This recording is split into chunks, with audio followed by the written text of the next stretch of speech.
আসসালামু আলাইকুম, কেমন আছো সবাই? আশা করি সবাই অনেক অনেক ভালো আছো। মেডিভার্সিটি কেমিস্ট্রি অ্যাডমিশন প্রাইভেট প্রোগ্রামের আজকে আমাদের পঞ্চম ক্লাসটা আমরা সাজিয়েছি মৌলের পর্যায়বৃত্ত ধর্ম ও রাসায়নিক বন্ধনের উপর। তোমরা দেখতেছো অলরেডি বোর্ডে টাইটেল মৌলের পর্যায়বৃত্ত ধর্ম।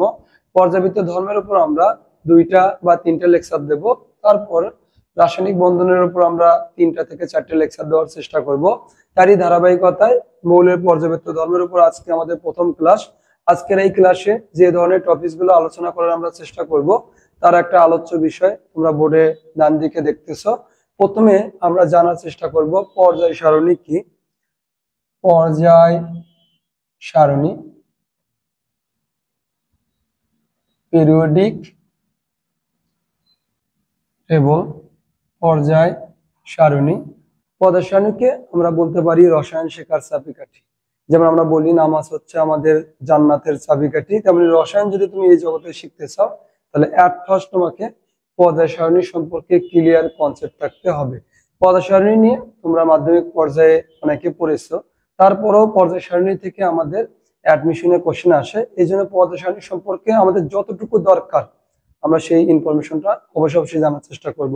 পর্যায় সারণী তোমরা পড়েছো যে পর্যায় সারণীর হচ্ছে ভিত্তি হচ্ছে পারমাণবিক ভর, এবং এমনও পড়েছো যে পর্যায় সারণীর ভিত্তি হচ্ছে পারমাণবিক সংখ্যা,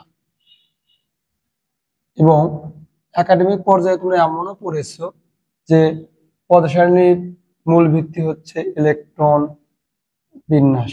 এখানে দেখো আমি 3টা কথা বলেছি যে পর্যায় সারণীর ভিত্তি কি। প্রথমে মূল ভিত্তি ছিল পারমাণবিক ভর, তারপরে আসলে পারমাণবিক সংখ্যা। বর্তমানে যে পর্যায় সারণী সেটার মূল ভিত্তি হচ্ছে ইলেকট্রন বিন্যাস। তাহলে প্রথম কোশ্চেন, যদি পর্যায় সারণীর সত্যিকার মূল ভিত্তি কি বলে তাহলে উত্তর হবে হচ্ছে ইলেকট্রন বিন্যাস। আর যদি বলে পর্যায় সারণীর মূল ভিত্তি কি, ইলেকট্রন বিন্যাস না থাকে তাহলে হবে হচ্ছে পারমাণবিক সংখ্যা। শুরুতে যে পর্যায় সারণী ছিল সেটার মূল ভিত্তি ছিল হচ্ছে পারমাণবিক ভর। পারমাণবিক ভরের মূল ভিত্তিতে যে পর্যায় সারণী সেটাকে বলি আমরা আদি পর্যায় সারণী। কি বলা হয়? আদি পর্যায় সারণী। পারমাণবিক ভর মূল ভিত্তি ধরে অনেকগুলো কিন্তু পর্যায় সারণীর সূত্র ছিল, তোমরা আশা করি এগুলো জানো। যেমন ছিল হচ্ছে নিউল্যান্ডের অষ্টক সূত্র, ল্যাবোসিয়ার সূত্র, মেন্ডেলিভের সূত্র, টেলুরিক স্ক্রু সূত্র, অনেকগুলো ছিল। কিন্তু পারমাণবিক ভরকে বেস ধরে সর্বপ্রথম মৌলগুলোকে নিম্ন থেকে উচ্চ ক্রমানুসারে সাজানোর চেষ্টা করেছে সর্বপ্রথম হচ্ছে দিমিত্রি মেন্ডেলিভ। এই জন্য বলা হয় যে পর্যায় সারণীর জনক হচ্ছে দিমিত্রি মেন্ডেলিভ। মেন্ডেলিভ স্যারের বাসা কোথায়? রাশিয়ান বিজ্ঞানী বা রুশ বা রাশিয়ান বিজ্ঞানী দিমিত্রি মেন্ডেলিভ। কত সালে তিনি এই পর্যায় সারণীর সূত্রটা দিয়েছিল? 1869 সালে। তাহলে পর্যায় সারণী সম্পর্কে অনেক বিজ্ঞানী চেষ্টা করেছে মৌলগুলোকে সাজানোর, কিন্তু সর্বপ্রথম একদম তালিকা করে ছক আকারে মৌলগুলোকে সাজানোর চেষ্টা করেছে দিমিত্রি মেন্ডেলিভ, রাশিয়ান বিজ্ঞানী। এজন্য পর্যায় সারণীর জনক বলা হয় দিমিত্রি মেন্ডেলিভ। মেন্ডেলিভের পর্যায় সারণীকে বলা হয় আদি পর্যায় সারণী পুরাতন। তাহলে দিমিত্রি মেন্ডেলিভের যে পর্যায় সারণী সেই পর্যায় সারণীর মূল ভিত্তি ছিল পারমাণবিক ভর। তিনি বলেছেন যে মৌলসমূহের ভৌত ও রাসায়নিক ধর্মাবলী তাদের পারমাণবিক ভরের উচ্চ ক্রমানুসারে পরিবর্তিত হয়। অর্থাৎ মৌলগুলো যত আমরা নিচ থেকে উপরের দিকে যত ভর বাড়বে তাদের ভৌত বা রাসায়নিক ধর্ম সেই অনুযায়ী চেঞ্জ হয়ে যাবে। দিমিত্রি মেন্ডেলিভের পর্যায় সারণীতে পর্যায় ছিল কতটি, এগুলো মাঝে মাঝে আসে, এবং গ্রুপ ছিল কতটি? পর্যায় ছিল 12টি এবং গ্রুপ ছিল 8টি। মনে রাখবো দিমিত্রি মেন্ডেলিভের পর্যায় সারণীতে পর্যায় ছিল কতটি? 12টি এবং গ্রুপ ছিল 8টি, এবং 63টি মৌল সেই সময় দিমিত্রি মেন্ডেলিভের পর্যায় সারণীতে স্থান পেয়েছিল, এবং তিনি আরো 4টা মৌল সম্পর্কে ভবিষ্যৎবাণী করে গিয়েছিলেন। একা সিলিকন, একা বোরন, একা গ্যালিয়াম, এরকম বলা হয়, যেগুলোকে বর্তমানে বলি আমরা স্ক্যান্ডিয়াম, গ্যালিয়াম, জার্মেনিয়াম। এই মৌলগুলো সম্পর্কে উনি অ্যাডভান্স ভবিষ্যৎবাণী করে গিয়েছিলেন যে ভবিষ্যতে এই মৌলগুলো আবিষ্কার হবে। সবকিছু বিবেচনা করেই পর্যায় সারণীর ফাদার বলা হচ্ছে রাশিয়ান বিজ্ঞানী দিমিত্রি মেন্ডেলিভ। বর্তমানে যে আমরা পর্যায় সারণী দেখি সেটা হচ্ছে সত্যিকার মূল ভিত্তি হচ্ছে ইলেকট্রন বিন্যাস। তার আগে যে পর্যায় সারণী সেটাকে বলে আমরা পারমাণবিক সংখ্যা। পারমাণবিক সংখ্যার ভিত্তিতে যে পর্যায় সারণী সেটাকে বলা হয় আধুনিক পর্যায় সারণী, আধুনিক পর্যায় সারণী, আধুনিক পর্যায় সারণী। ইলেকট্রন বিন্যাসের ভিত্তিতে যে যে পর্যায় সারণী সেটাকে বলা হয় অত্যাধুনিক পর্যায় সারণী বা বোরের দীর্ঘাকার পর্যায় সারণী। তাহলে আমাদের বর্তমানে যে পর্যায় সারণী সেটার নাম হচ্ছে বোরের দীর্ঘাকার পর্যায় সারণী। এই সারণীর মূল ভিত্তি হচ্ছে ইলেকট্রন বিন্যাস। পরীক্ষায় আমরা সবচেয়ে বেশি ভুল করি হচ্ছে এই যে পারমাণবিক সংখ্যার উপর ভিত্তি করে যে পর্যায় সারণী, এটা নিয়ে মাঝে মাঝে কোশ্চেন আসে। এটা তোমরা কিভাবে চিনবে? এখানে গ্রুপ ছিল, এই গ্রুপকে দুইটা উপগ্রুপে ভাগ করা হয়, একটাকে বলা হয় এ, একটাকে বলা হয় বি। যে আমরা বলা হয় ইলেকট্রন বিন্যাস, ইলেকট্রন বিন্যাসের ভিত্তিতে এ বি কি আমি তোমাকে বুঝিয়ে দিচ্ছি, একসঙ্গে বুঝিয়ে দিই। আমরা নিলাম মনে করো সোডিয়াম, সোডিয়ামে ইলেকট্রন বিন্যাস করলে 1:2, 2s2, 2p6, 3s1। এই যে দেখো সরবরাহিত শক্তি স্তর পাইলাম, সরবরাহিত শক্তি স্তরে যতটা ইলেকট্রন থাকে এগুলোকে বলি আমরা ভ্যালেন্স ইলেকট্রন। আমরা বলবো যে এই যে ইলেকট্রন বিন্যাস সেটা মূলত যোজ্যতা স্তরে ইলেকট্রন বিন্যাস। যোজ্যতা স্তর কি? সরবরাহিত শক্তি স্তরকে বলা হয় যোজ্যতা স্তর। আর যোজ্যতা স্তরে যতগুলো ইলেকট্রন থাকে সেই ইলেকট্রনকে বলি আমরা ভ্যালেন্স ইলেকট্রন। এই ভ্যালেন্স ইলেকট্রনের ভিত্তিতেই যে ইলেকট্রন বিন্যাস করা হয়েছে তাকে বলা হয় অত্যাধুনিক পর্যায় সারণী, দীর্ঘ পর্যায় সারণী বা বোরের পর্যায় সারণী। এই যে ভ্যালেন্স ইলেকট্রন, তাহলে এই ইলেকট্রন গুলোর নাম কি? এগুলোকে বলা হয় কোর ইলেকট্রন। কোর ইলেকট্রন কি? যে ইলেকট্রন গুলো বিক্রিয়ায় অংশগ্রহণ করে না, অর্থাৎ যে ইলেকট্রন গুলো হচ্ছে নিষ্ক্রিয় গ্যাসের ইলেকট্রন বিন্যাস কাঠামো, যেমন এটা হচ্ছে নেও, এই ইলেকট্রন বিন্যাসটা কোনো বিক্রিয়ায় অংশগ্রহণ করে না, এটা বলা হয় কোর ইলেকট্রন। আর যে ইলেকট্রন গুলো রাসায়নিক বিক্রিয়ায় অংশগ্রহণ করে এটাকে বলি আমরা ভ্যালেন্স ইলেকট্রন। মূলত ভ্যালেন্স ইলেকট্রনের ভিত্তিতেই বর্তমানে দীর্ঘ পর্যায় সারণী দেওয়া হয়েছে। এটাকে যদি আমরা অ্যানালাইসিস করি তাহলে দেখতে পাচ্ছ তুমি সামনে একটা সংখ্যা পাচ্ছ, এটাকে বলি আমরা হচ্ছে পর্যায়। তো পর্যায় কিভাবে আমরা নির্ণয় করি? সর্বোচ্চ প্রধান কোয়ান্টাম সংখ্যা, সর্বোচ্চ প্রধান কোয়ান্টাম সংখ্যা তার পর্যায় নির্দেশ করে। যে উপরে একটা সংখ্যা পাচ্ছ এটাকে বলি আমরা গ্রুপ, গ্রুপ। এই যে এখানে একটা তুমি লেটার দেখতেছো, এখানে কি কি লেটার বসতে পারে? এস বসতে পারে, পি বসতে পারে, ডি বসতে পারে, এফ, এটাকে বলি আমরা ব্লক। তাহলে মানে আমরা যদি দীর্ঘ পর্যায় সারণীকে অ্যানালাইসিস করি তাহলে পাবো আমরা গ্রুপ, তাহলে পাবো আমরা পর্যায়, তাহলে পাবো আমরা ব্লক। তাহলে ব্লক কয়টা পাবো বলো তো? ব্লক পাবো হচ্ছে 4টি। আর যদি কোশ্চেন করা হয় যে বোরের পর্যায় সারণীকে কয়টা ব্লকে ভাগ করা হয়? 4টি ব্লকে ভাগ করা হয়, এস, পি, ডি এবং এফ। তার ভিত্তিতে আমরা বলি এস ব্লক মৌল, পি ব্লক মৌল, ডি ব্লক মৌল এবং এফ ব্লক মৌল।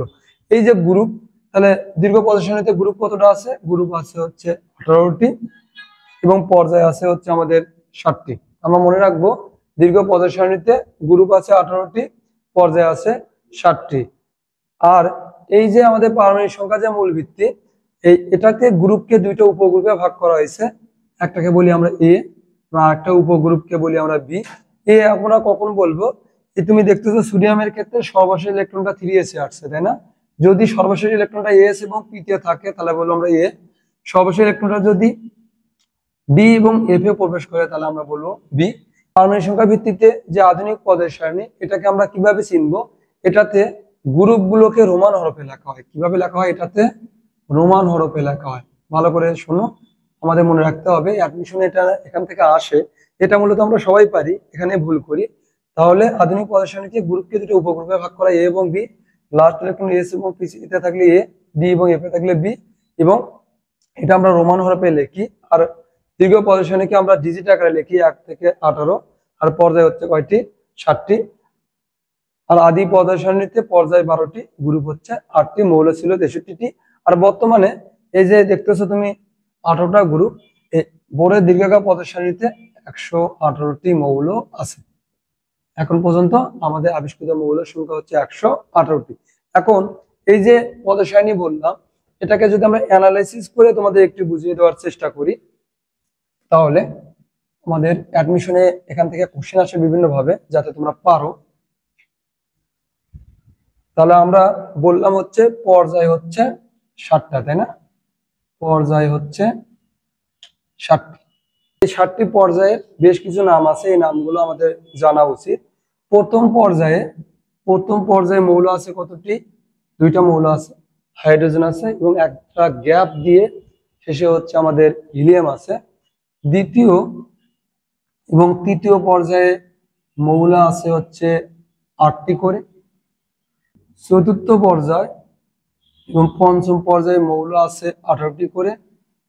ষষ্ঠ পর্যায় এবং সপ্তম পর্যায়ে মৌল আছে 32টি করে। তাহলে প্রথম পর্যায়ে মৌল আছে কয়টি? 2টি। দ্বিতীয় তৃতীয় পর্যায়ে 8টি, চতুর্থ পঞ্চমে 18টি, ষষ্ঠ সপ্তম পর্যায়ে আছে 32টি। যেহেতু প্রথম পর্যায়ে 2টা মৌল আছে, এটাকে বলা হয় অতি সংক্ষিপ্ত পর্যায়। অতি সংক্ষিপ্ত পর্যায়। তো প্রথম পর্যায়ের নাম কি? অতি সংক্ষিপ্ত পর্যায়। পর্যায় লিখলাম না, যেহেতু উপরে পর্যায়ে লিখছি। দ্বিতীয় এবং তৃতীয়তে 8টি করে মৌল আছে, এটাকে বলা হয় সংক্ষিপ্ত পর্যায়। সংক্ষিপ্ত পর্যায়। চতুর্থ এবং পঞ্চমে 18টা করে ইলেকট্রন আছে, এটাকে বলা হয় দীর্ঘ পর্যায়। দীর্ঘ পর্যায়। ষষ্ঠ এবং সপ্তমে 32টা করে ইলেকট্রন আছে, এটাকে বলা হয় অতি দীর্ঘ পর্যায়। অতি দীর্ঘ পর্যায়। তাহলে সবচেয়ে বেশি মৌল আছে ষষ্ঠ এবং সপ্তম পর্যায়ে। এছাড়া আমরা মনে রাখবো, এই যে সপ্তম পর্যায়ে যে 32টা মৌল আছে, এই সপ্তম পর্যায়ের মৌলগুলো সবগুলো হচ্ছে তেজস্ক্রিয় মৌল। তাহলে আমরা বলতে পারি সপ্তম পর্যায়ে আরেক নাম হচ্ছে তেজস্ক্রিয় মৌল, তাই না? সপ্তম পর্যায়ে যে মৌলগুলো আছে তারা সাধারণত আলফা গামা রশ্মি নির্গমন করে, এই জন্য এদেরকে বলে আমরা তেজস্ক্রিয় মৌল, আনস্টেবল ভারী মৌল এগুলো। তো ষষ্ঠ পর্যায়ের আরেকটা নাম আছে, এটাকে বলা হয় রাক্ষসে পর্যায়। কি বলা হয়? রাক্ষসে পর্যায়। এগুলো আমাদের লাগে, এই জন্য তোমাদের বলে দিলাম। পর্যায় কয়টি? 7টি। 7টি পর্যায়ে। প্রথমটা হচ্ছে সবচেয়ে ছোট এবং সবচেয়ে বড় পর্যায়ে হচ্ছে ষষ্ঠ এবং সপ্তম। কয়টা করে মৌল আছে? 32টা করে মৌল আছে। এখন আমরা গ্রুপগুলো সম্পর্কে একটু জানার চেষ্টা করব। গ্রুপ আছে কতটি বলতো? গ্রুপ আছে 18টি। তাহলে গ্রুপ 1, গ্রুপ 1-এ কারা আছে? প্রথমে আগে বলো গ্রুপ 1-এ কারা আছে। আমরা মনে রাখি এরকম করে, হাই লিনাকে রুবি সাজাবে ফ্রান্সে নিয়ে, বা ফ্রান্স। হাই লিনাকে রুবি সাজাবে ফ্রান্সে, এগুলো আশা করি তোমরা সবাই জানো। এই মিমগুলো কিন্তু আসলে দেখা যায় অ্যাডমিশনে অনেক কাজ দেয়। দেখা যাচ্ছে তুমি মৌলের নাম মনে নেই, কিন্তু এই মিমগুলো তোমার মনে আছে। এগুলো মনে থাকার কারণে তুমি অনেক প্রশ্ন উত্তর করতে পারবে। তোমরা যেভাবে পারো সেটাই মনে রাখার চেষ্টা করো। আর যদি আমার এগুলো সহজ মনে হয় তাহলে এগুলো মনে রাখতে পারো। আমার বিষয়ে তোমরা এগুলো জানো, তারপরও বলি। হাইতে hydrogen, lithium, sodium, potassium, rubidium, caesium, francium. তাহলে যদি কোশ্চেন করা হয় গ্রুপ 1-এ কতটি মৌল আছে? গ্রুপ 1-এ মৌল আছে হচ্ছে 60টি। গ্রুপ 1-এ কয়টি মৌল আছে? 60টি মৌল আছে। এই যে গ্রুপ 1-এ যে 60টি মৌল আছে, এই গ্রুপ 1-এর মৌলগুলো একটা স্পেশাল নাম আছে, সেটাকে বলা হয় শক্তিশালী ক্ষার ধাতু। কি বলা হয়? শক্তিশালী ক্ষার ধাতু। তাহলে ফার্স্ট কোশ্চেন, কেন স্যার শক্তিশালী ক্ষার ধাতু বলা হয়? কারণ হাইড্রোজেন বাদে কিন্তু বাবা এই গ্রুপের মৌলগুলো, হাইড্রোজেন বাদে এই গ্রুপের মৌলগুলো পানির সাথে বিক্রিয়া করে তীব্র ক্ষার উৎপন্ন করতে পারে। এই গ্রুপের মৌলগুলো পানির সাথে বিক্রিয়া করে তীব্র ক্ষার উৎপন্ন করতে পারে। যেমন সোডিয়াম নিলাম, পানির সাথে বিক্রিয়া করে দেখা যাচ্ছে সোডিয়াম হাইড্রোক্সাইড হাইড্রোজেন গ্যাস উৎপন্ন করে। তাহলে দেখো, এই যে সোডিয়াম হাইড্রোক্সাইড কি একটা তীব্র ক্ষার না? এই গ্রুপের বাকি মৌলগুলো, হাইড্রোজেন বাদে বাকি মৌলগুলো পানির সাথে বিক্রিয়া করে তীব্র ক্ষার উৎপন্ন করে। তাই এই গ্রুপের মৌলগুলোকে বলা হয় শক্তিশালী ক্ষার ধাতু গ্রুপ। আশা করি বুঝতে পারছো তোমরা। গ্রুপ 2-এ যে মৌলগুলো আছে তাদের নাম কি? এটা আমরা মনে রাখি এভাবে, বিরিয়ানি, মোগলাই, কাবাব সরিয়ে বাটিতে রাখো। বললাম বিরিয়ানি, মোগলাই, কাবাব সরিয়ে বাটিতে রাখো। বিরিয়ানি মানে বেরিলিয়াম, ম্যাগনেসিয়াম, ক্যালসিয়াম, স্ট্রোনশিয়াম, বেরিয়াম এবং রেডিয়াম। যদি বলি গ্রুপ 2-এ কয়টা মৌল আছে? 6টা। এগুলো কিন্তু আসে বাবা। গ্রুপ 2-এ কয়টা মৌল আছে? 6টা মৌল আছে। তাহলে এই গ্রুপ 2-এর একটা স্পেশাল নাম আছে, সেটাকে আমরা বলি মৃৎ ক্ষার ধাতু কি বলা হয়? মৃৎ ক্ষার ধাতু, অ্যালকালি আর্থ মেটাল, মৃৎ ক্ষার ধাতু। কেন এদেরকে মৃৎ ক্ষার ধাতু বলা হয়? তার কারণ দুইটা।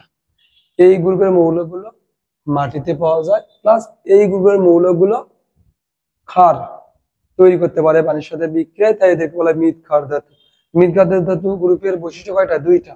ফার্স্ট কথা, এরা হচ্ছে মাটিতে পাওয়া যায় এদেরকে, প্লাস এরা পানির সাথে বিক্রিয়া করে ক্ষার উৎপন্ন করে, তাই এই গ্রুপকে বলা হয় মৃৎ ক্ষার ধাতু। গ্রুপ 13-তে যে মৌলগুলো আছে তাদের নাম কি আমরা মনে রাখি? বাংলাদেশ আওয়ামী লীগের গান ইন্ডিয়ার তরে। দেখবো আমাদের দেশে রাজনীতি কিন্তু আসলে দুই ভাবে বিভক্ত, অনেক দল থাকলেও বিএনপি আওয়ামী লীগ, দেখা যাচ্ছে আওয়ামী লীগেরা সব সময় বলে যে তারা, বিএনপির লোকজন বলে যে তারা ইন্ডিয়ার প্রতি বেশি অনুগত, বিএনপির লোকজন বললে বলে পাকিস্তানি, এরকম। যাই হোক, এখন মনে রাখার জন্য ইউজ করছি বাংলাদেশ আওয়ামী লীগের গান ইন্ডিয়ার তরে। তাহলে বাংলাদেশ মানে বোরন, আওয়ামী লীগের মানে অ্যালুমিনিয়াম, গান মানে গেলিয়াম, ইন্ডিয়াম এবং থেলিয়াম। তাহলে গ্রুপ 13। গ্রুপ 14-তে যে মৌলগুলো আছে তাদের কিভাবে মনে রাখবো? চামেলি, সেলেট গিয়ে, সোনা পাবে ফিরি। চামেলি মানে কার্বন, সিলিকন, টিন, লেড, ফ্লোরেভিয়াম। তাহলে গ্রুপ 15-এ যে মৌলগুলো আছে কিভাবে আমরা মনে রাখবো? নদীতে পানি আসে সকাল, বিকাল, মধ্যরাতে, সকাল, বিকাল এবং মধ্যরাতে। Nitrogen, phosphorus, arsenic, antimony, bismuth এবং হচ্ছে মস্কোভিয়াম। মধ্যরাতে মানে মস্কোভিয়াম। তাহলে এই যে গ্রুপ 15, এই গ্রুপ 15-এর একটা গুরুত্বপূর্ণ নাম আছে, এটা পরীক্ষায় খুব আসে। গ্রুপ 15-এর যে মৌলগুলো আছে এটাকে বলা হয় নেক্ট্রোজেন। নেক্ট্রোজেন, নেক্ট্রোজেন মানে কি?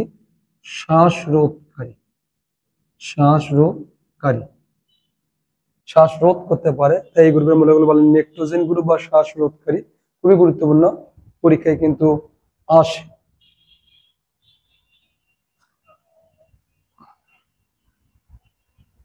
গ্রুপ 16 কে কে আছে বলতো? মনে রাখবেন, ও এস এস সি তে পড়ে লাবিবা নামে একটা মেয়ে, সে এসএসসি তে পড়ে, ও এসএসসি তে পড়ে লাবিবা। ও এস, এই যে oxygen, sulphur, selenium, tellurium, polonium, livermorium. এই গ্রুপ 16-এর একটা ভালো নাম আছে, সেটা বলা হচ্ছে চ্যালকোজেন গ্রুপ বা চালকোজেন গ্রুপ, একটা বললেই হবে। Chalcogen group. চ্যালকোজেন শব্দের অর্থ কি? আকরিক উৎপাদনকারী বা উৎপন্নকারী। ক্লিয়ার? এখানে পরীক্ষা আসে গ্রুপ 16-এর এই গ্রুপটার স্পেশাল নাম কি? চ্যালকোজেন। গ্রুপ 17, 17-এ কারা আছে বলতো? ফেল করার বড় অভিশাপ আছে তসলিম। তসলিম নামে একজন ব্যক্তিকে আমরা বলতেছি যে ফেল করার বড় অভিশাপ আছে Taslim. Fluorine, chlorine, bromine, iodine, astatine এবং টেনেসাইন। অনেক সময় স্টুডেন্টরা কিন্তু দেখা যায় স্যারের সাথে খারাপ ব্যবহার করে, বিভিন্ন কারণে টিচারদের অভিশাপ নেয়। তারপর এই ভিত্তিতে হয়তো বা গল্প করা হচ্ছে যে ফেল করার বড় অভিশাপ আছে তসলিম, যে এই কারণে তুই ফেল করেছিস। যাই হোক, গ্রুপ 17-এর একটা স্পেশাল নাম আছে, সেটাকে বলা হয় halogen group. Halogen group. Halogen মানে কি বলতো? লবণ উৎপাদনকারী বা উৎপন্নকারী, যেটাই বলো, সল্ট মেকার। গ্রুপ 18 কার আছে বলো তো? মনে রাখার টেকনিক কি? গ্রুপ 18 এর হেনা আর করিম যাবে রমনার অঙ্গনে। ঢাকা রমনায় পয়লা বৈশাখে তোমরা যাও অনেকে, তাই হেনা যাবে আর করিম যাবে রমনার অঙ্গনে।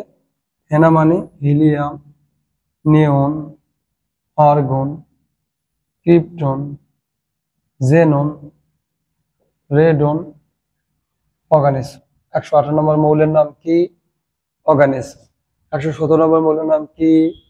টেনেসাইন। তাহলে এটার নাম মৌলের নাম কি হবে? 116 নম্বর লেবারমোরিয়াম। আর আগে আমরা পড়লাম মস্কোভিয়াম, মনে আছে তো না? আচ্ছা ঠিক আছে। এখন এইটার নাম কি? এটার অনেক নাম আছে। এটা বলা হয় নিষ্ক্রিয় গ্যাস, অভিজাত গ্যাস, বিরল গ্যাস, ইনার্ট গ্যাস। এটার নামের শেষ নেই, অনেক নাম এটা। বুঝছে? এটা যোজনী কত? 0। 18 নম্বর গ্রুপের মৌলগুলো যোজনী 0, সাধারণত বিক্রিয়া করতে চায় না। এখন সবচেয়ে ইম্পর্টেন্ট একটা গ্রুপ আমাদের বাদ পড়েছে, সেটা হচ্ছে গ্রুপ 11। গ্রুপ 11 কে কে আছে বলো তো? গ্রুপ 11-তে যারা আছে তাদেরকে মনে রাখবো। কথা নামে একটা মেয়ে, কথা আসবে, তোমার বাসায় হয়তো বা দাওয়াত দিয়েছে, আসবে।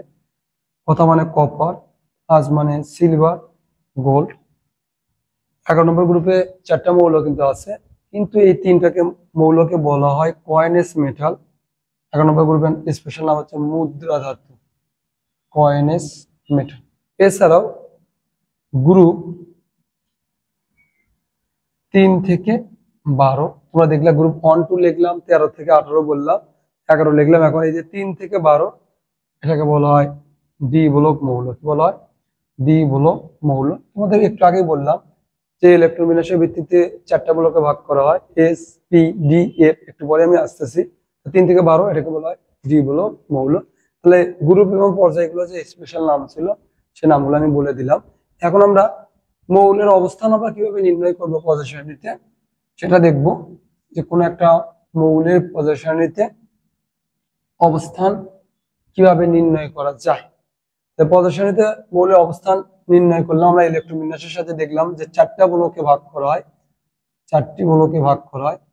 পর্যায় সারণীতে যে 118টা মৌল আছে তাদেরকে 4টা ব্লকে ভাগ করা হয়। একটাকে বলা হয় এস ব্লক মৌল, এস ব্লক মৌল, এস ব্লক এলিমেন্ট।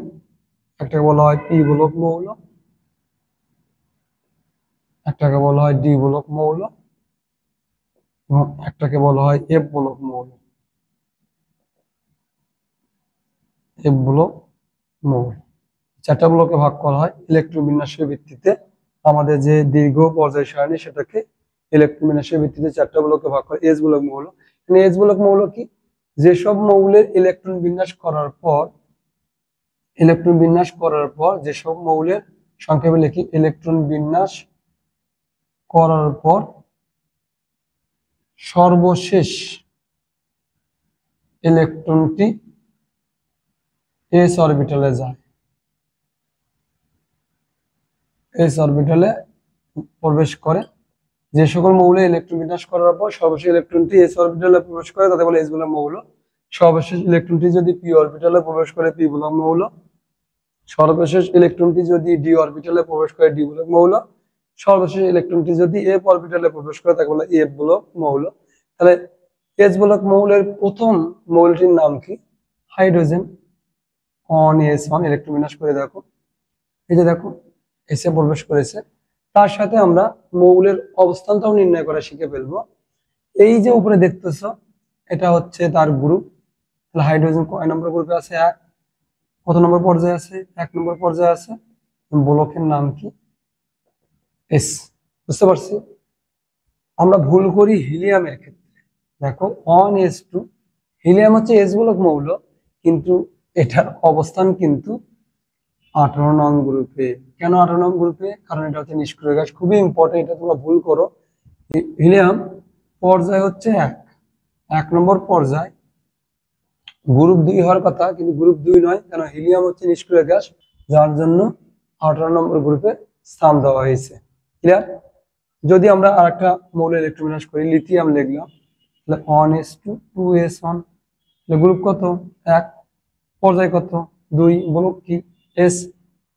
ম্যাগনেসিয়াম যদি লিখতাম তাহলে 1s2 2s2 2p6 3s2, তাহলে কি হবে? গ্রুপ কত হবে? 2, বলক কত হবে? s। এবং পর্যায় কত হবে? 3। পর্যায় হচ্ছে সর্বোচ্চ প্রধান কোয়ান্টাম সংখ্যা, থার্ড পর্যায়। এটা হচ্ছে পর্যায়, উপর সংখ্যাটা হচ্ছে তার গ্রুপ, এটা হচ্ছে গ্রুপ। তাহলে তুমি বুঝতেছো যে এস এর ইলেকট্রন বিন্যাস কি হবে? 1 থেকে 2, মানে এস এর সর্বোচ্চ 2টা ইলেকট্রন থাকতে পারে, মানে গ্রুপ হবে 1 2। কিন্তু হিলিয়ামটা হবে কোথায়? 18 নম্বর গ্রুপে, কারণ হিলিয়াম হচ্ছে নিষ্ক্রিয় গ্যাস। আমি একটু আগে বললাম যে গ্রুপ 1 এ কয়টা মৌল আছে? 7টা। গ্রুপ 2 এ কয়টা মৌল আছে? 6টা। এবং এই হিলিয়াম, তাহলে এস মূলক মৌলের সংখ্যা হচ্ছে 14টি। তাহলে মোট এস মূলক মৌলের সংখ্যা কতটি? 14টি।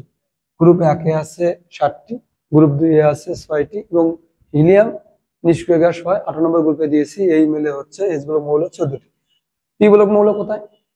পি মূলক মৌলের আমরা ডেফিনেশন কি? সর্বশেষ ইলেকট্রন যদি পি অরবিটালে প্রবেশ করে।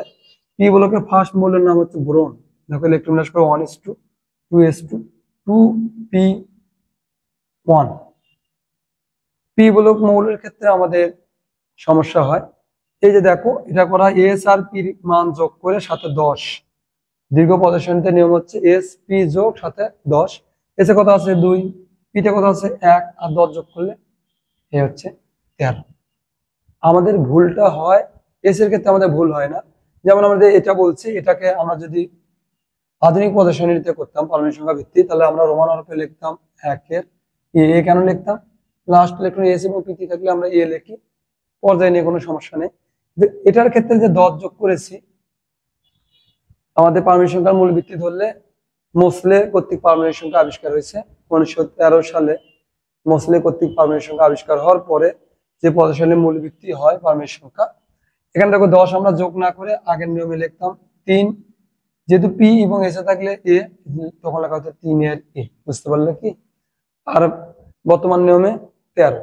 আর পর্যায় তো বুঝতে পারছো, পর্যায় কি হবে? 2 হবে। আশা করি সমস্যা হওয়ার কথা না তোমাদের। একটা দিয়ে শেষ করে দেই। ক্লোরিন যদি বলতাম 1s2 2s2 2p6 3s2 3p5, তা আমরা যদি বর্তমান নিয়মে করি তাহলে 2 এস এর মান, পির মান যোগ 10 কত হবে? 17। আগেকার নিয়মে করলে 10টা যোগ করতো না। 2 আর 5 কত? 7।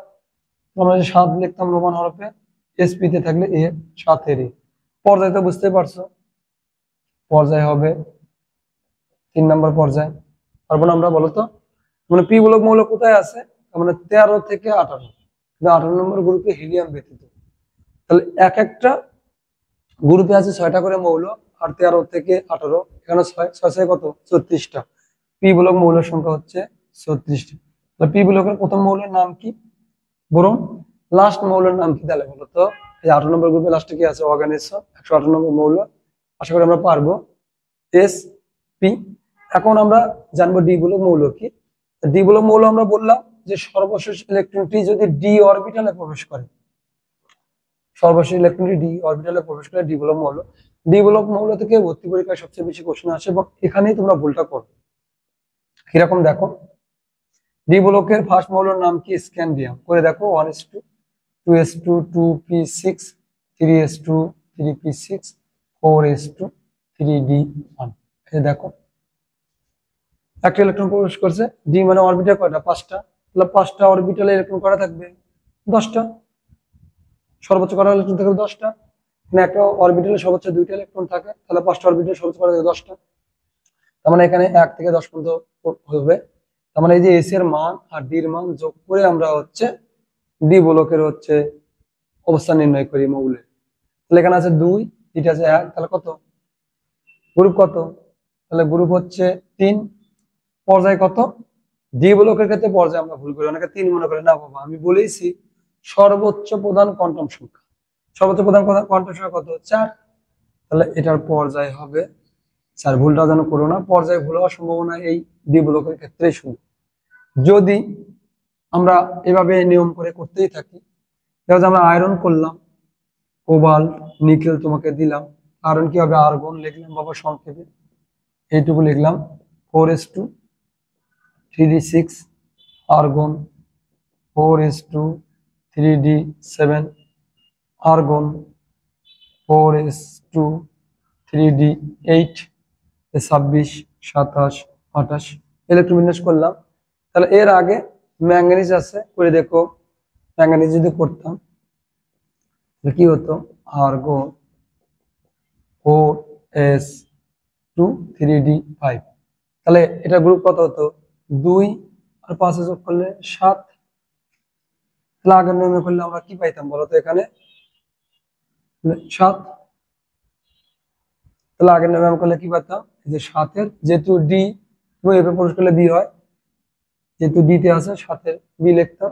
তার মানে এটা আগের নিয়মে লিখলাম আমরা 3-এর বি লিখতাম। 3-এর বি থেকে এক এক করে যে ইলেকট্রন প্রবেশ করে 7-এর বি বন্ধ হবে।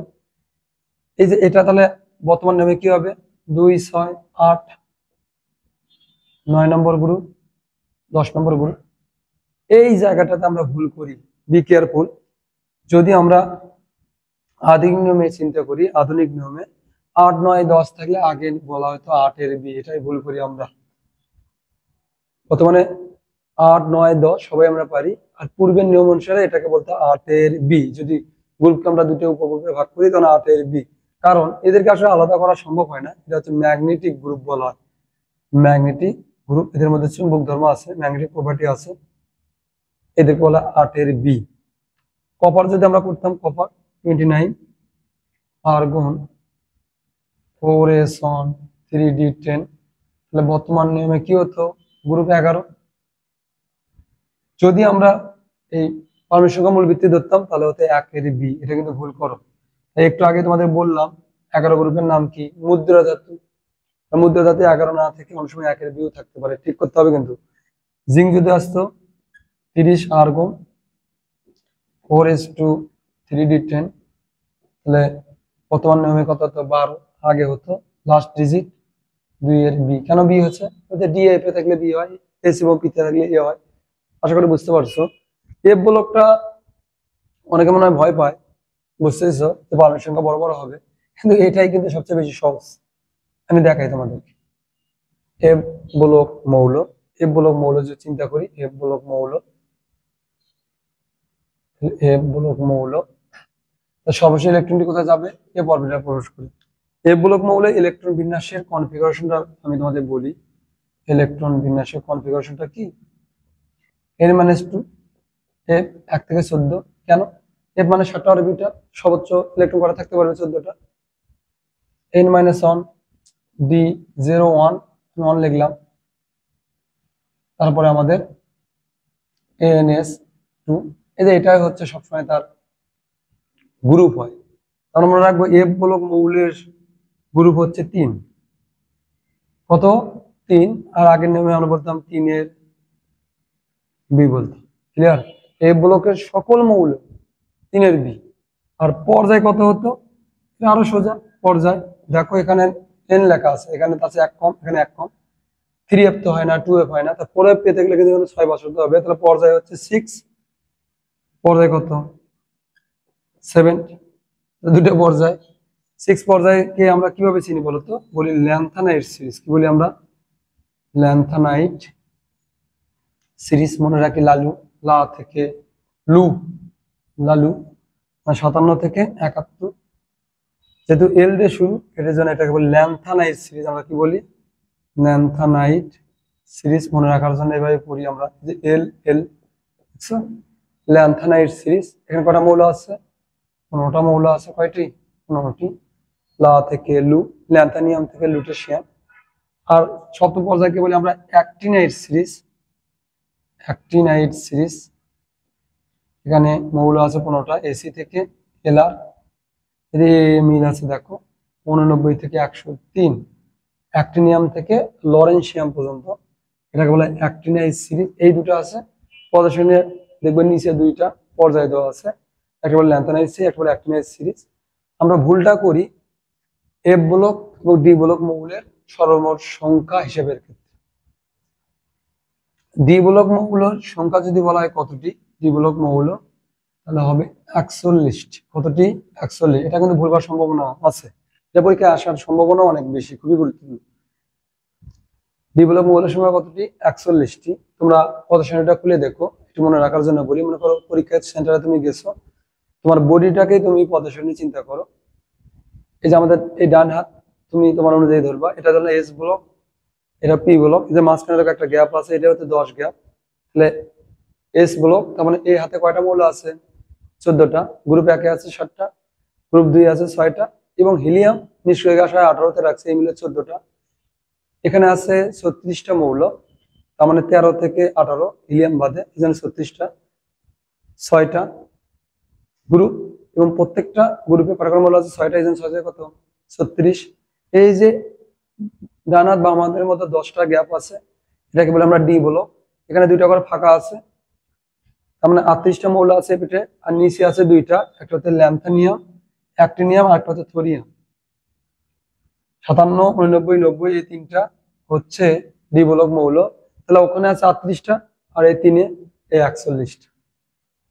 তাহলে এই ব্লক মৌল কোনটা? অনেকে মনে করে ল্যান্থানাইট, অ্যাক্টিনাইট পুরোটাই মনে হচ্ছে ব্লক মৌল। না বাবা, 3টা বাদ গেল, ল্যান্থানিয়াম, অ্যাক্টিনিয়াম এবং থোরিয়াম। এই জন্য এফ ব্লক মৌলের সংখ্যা হচ্ছে 27টি। খুবই ইম্পর্টেন্ট, এফ ব্লক মৌল কয়টা?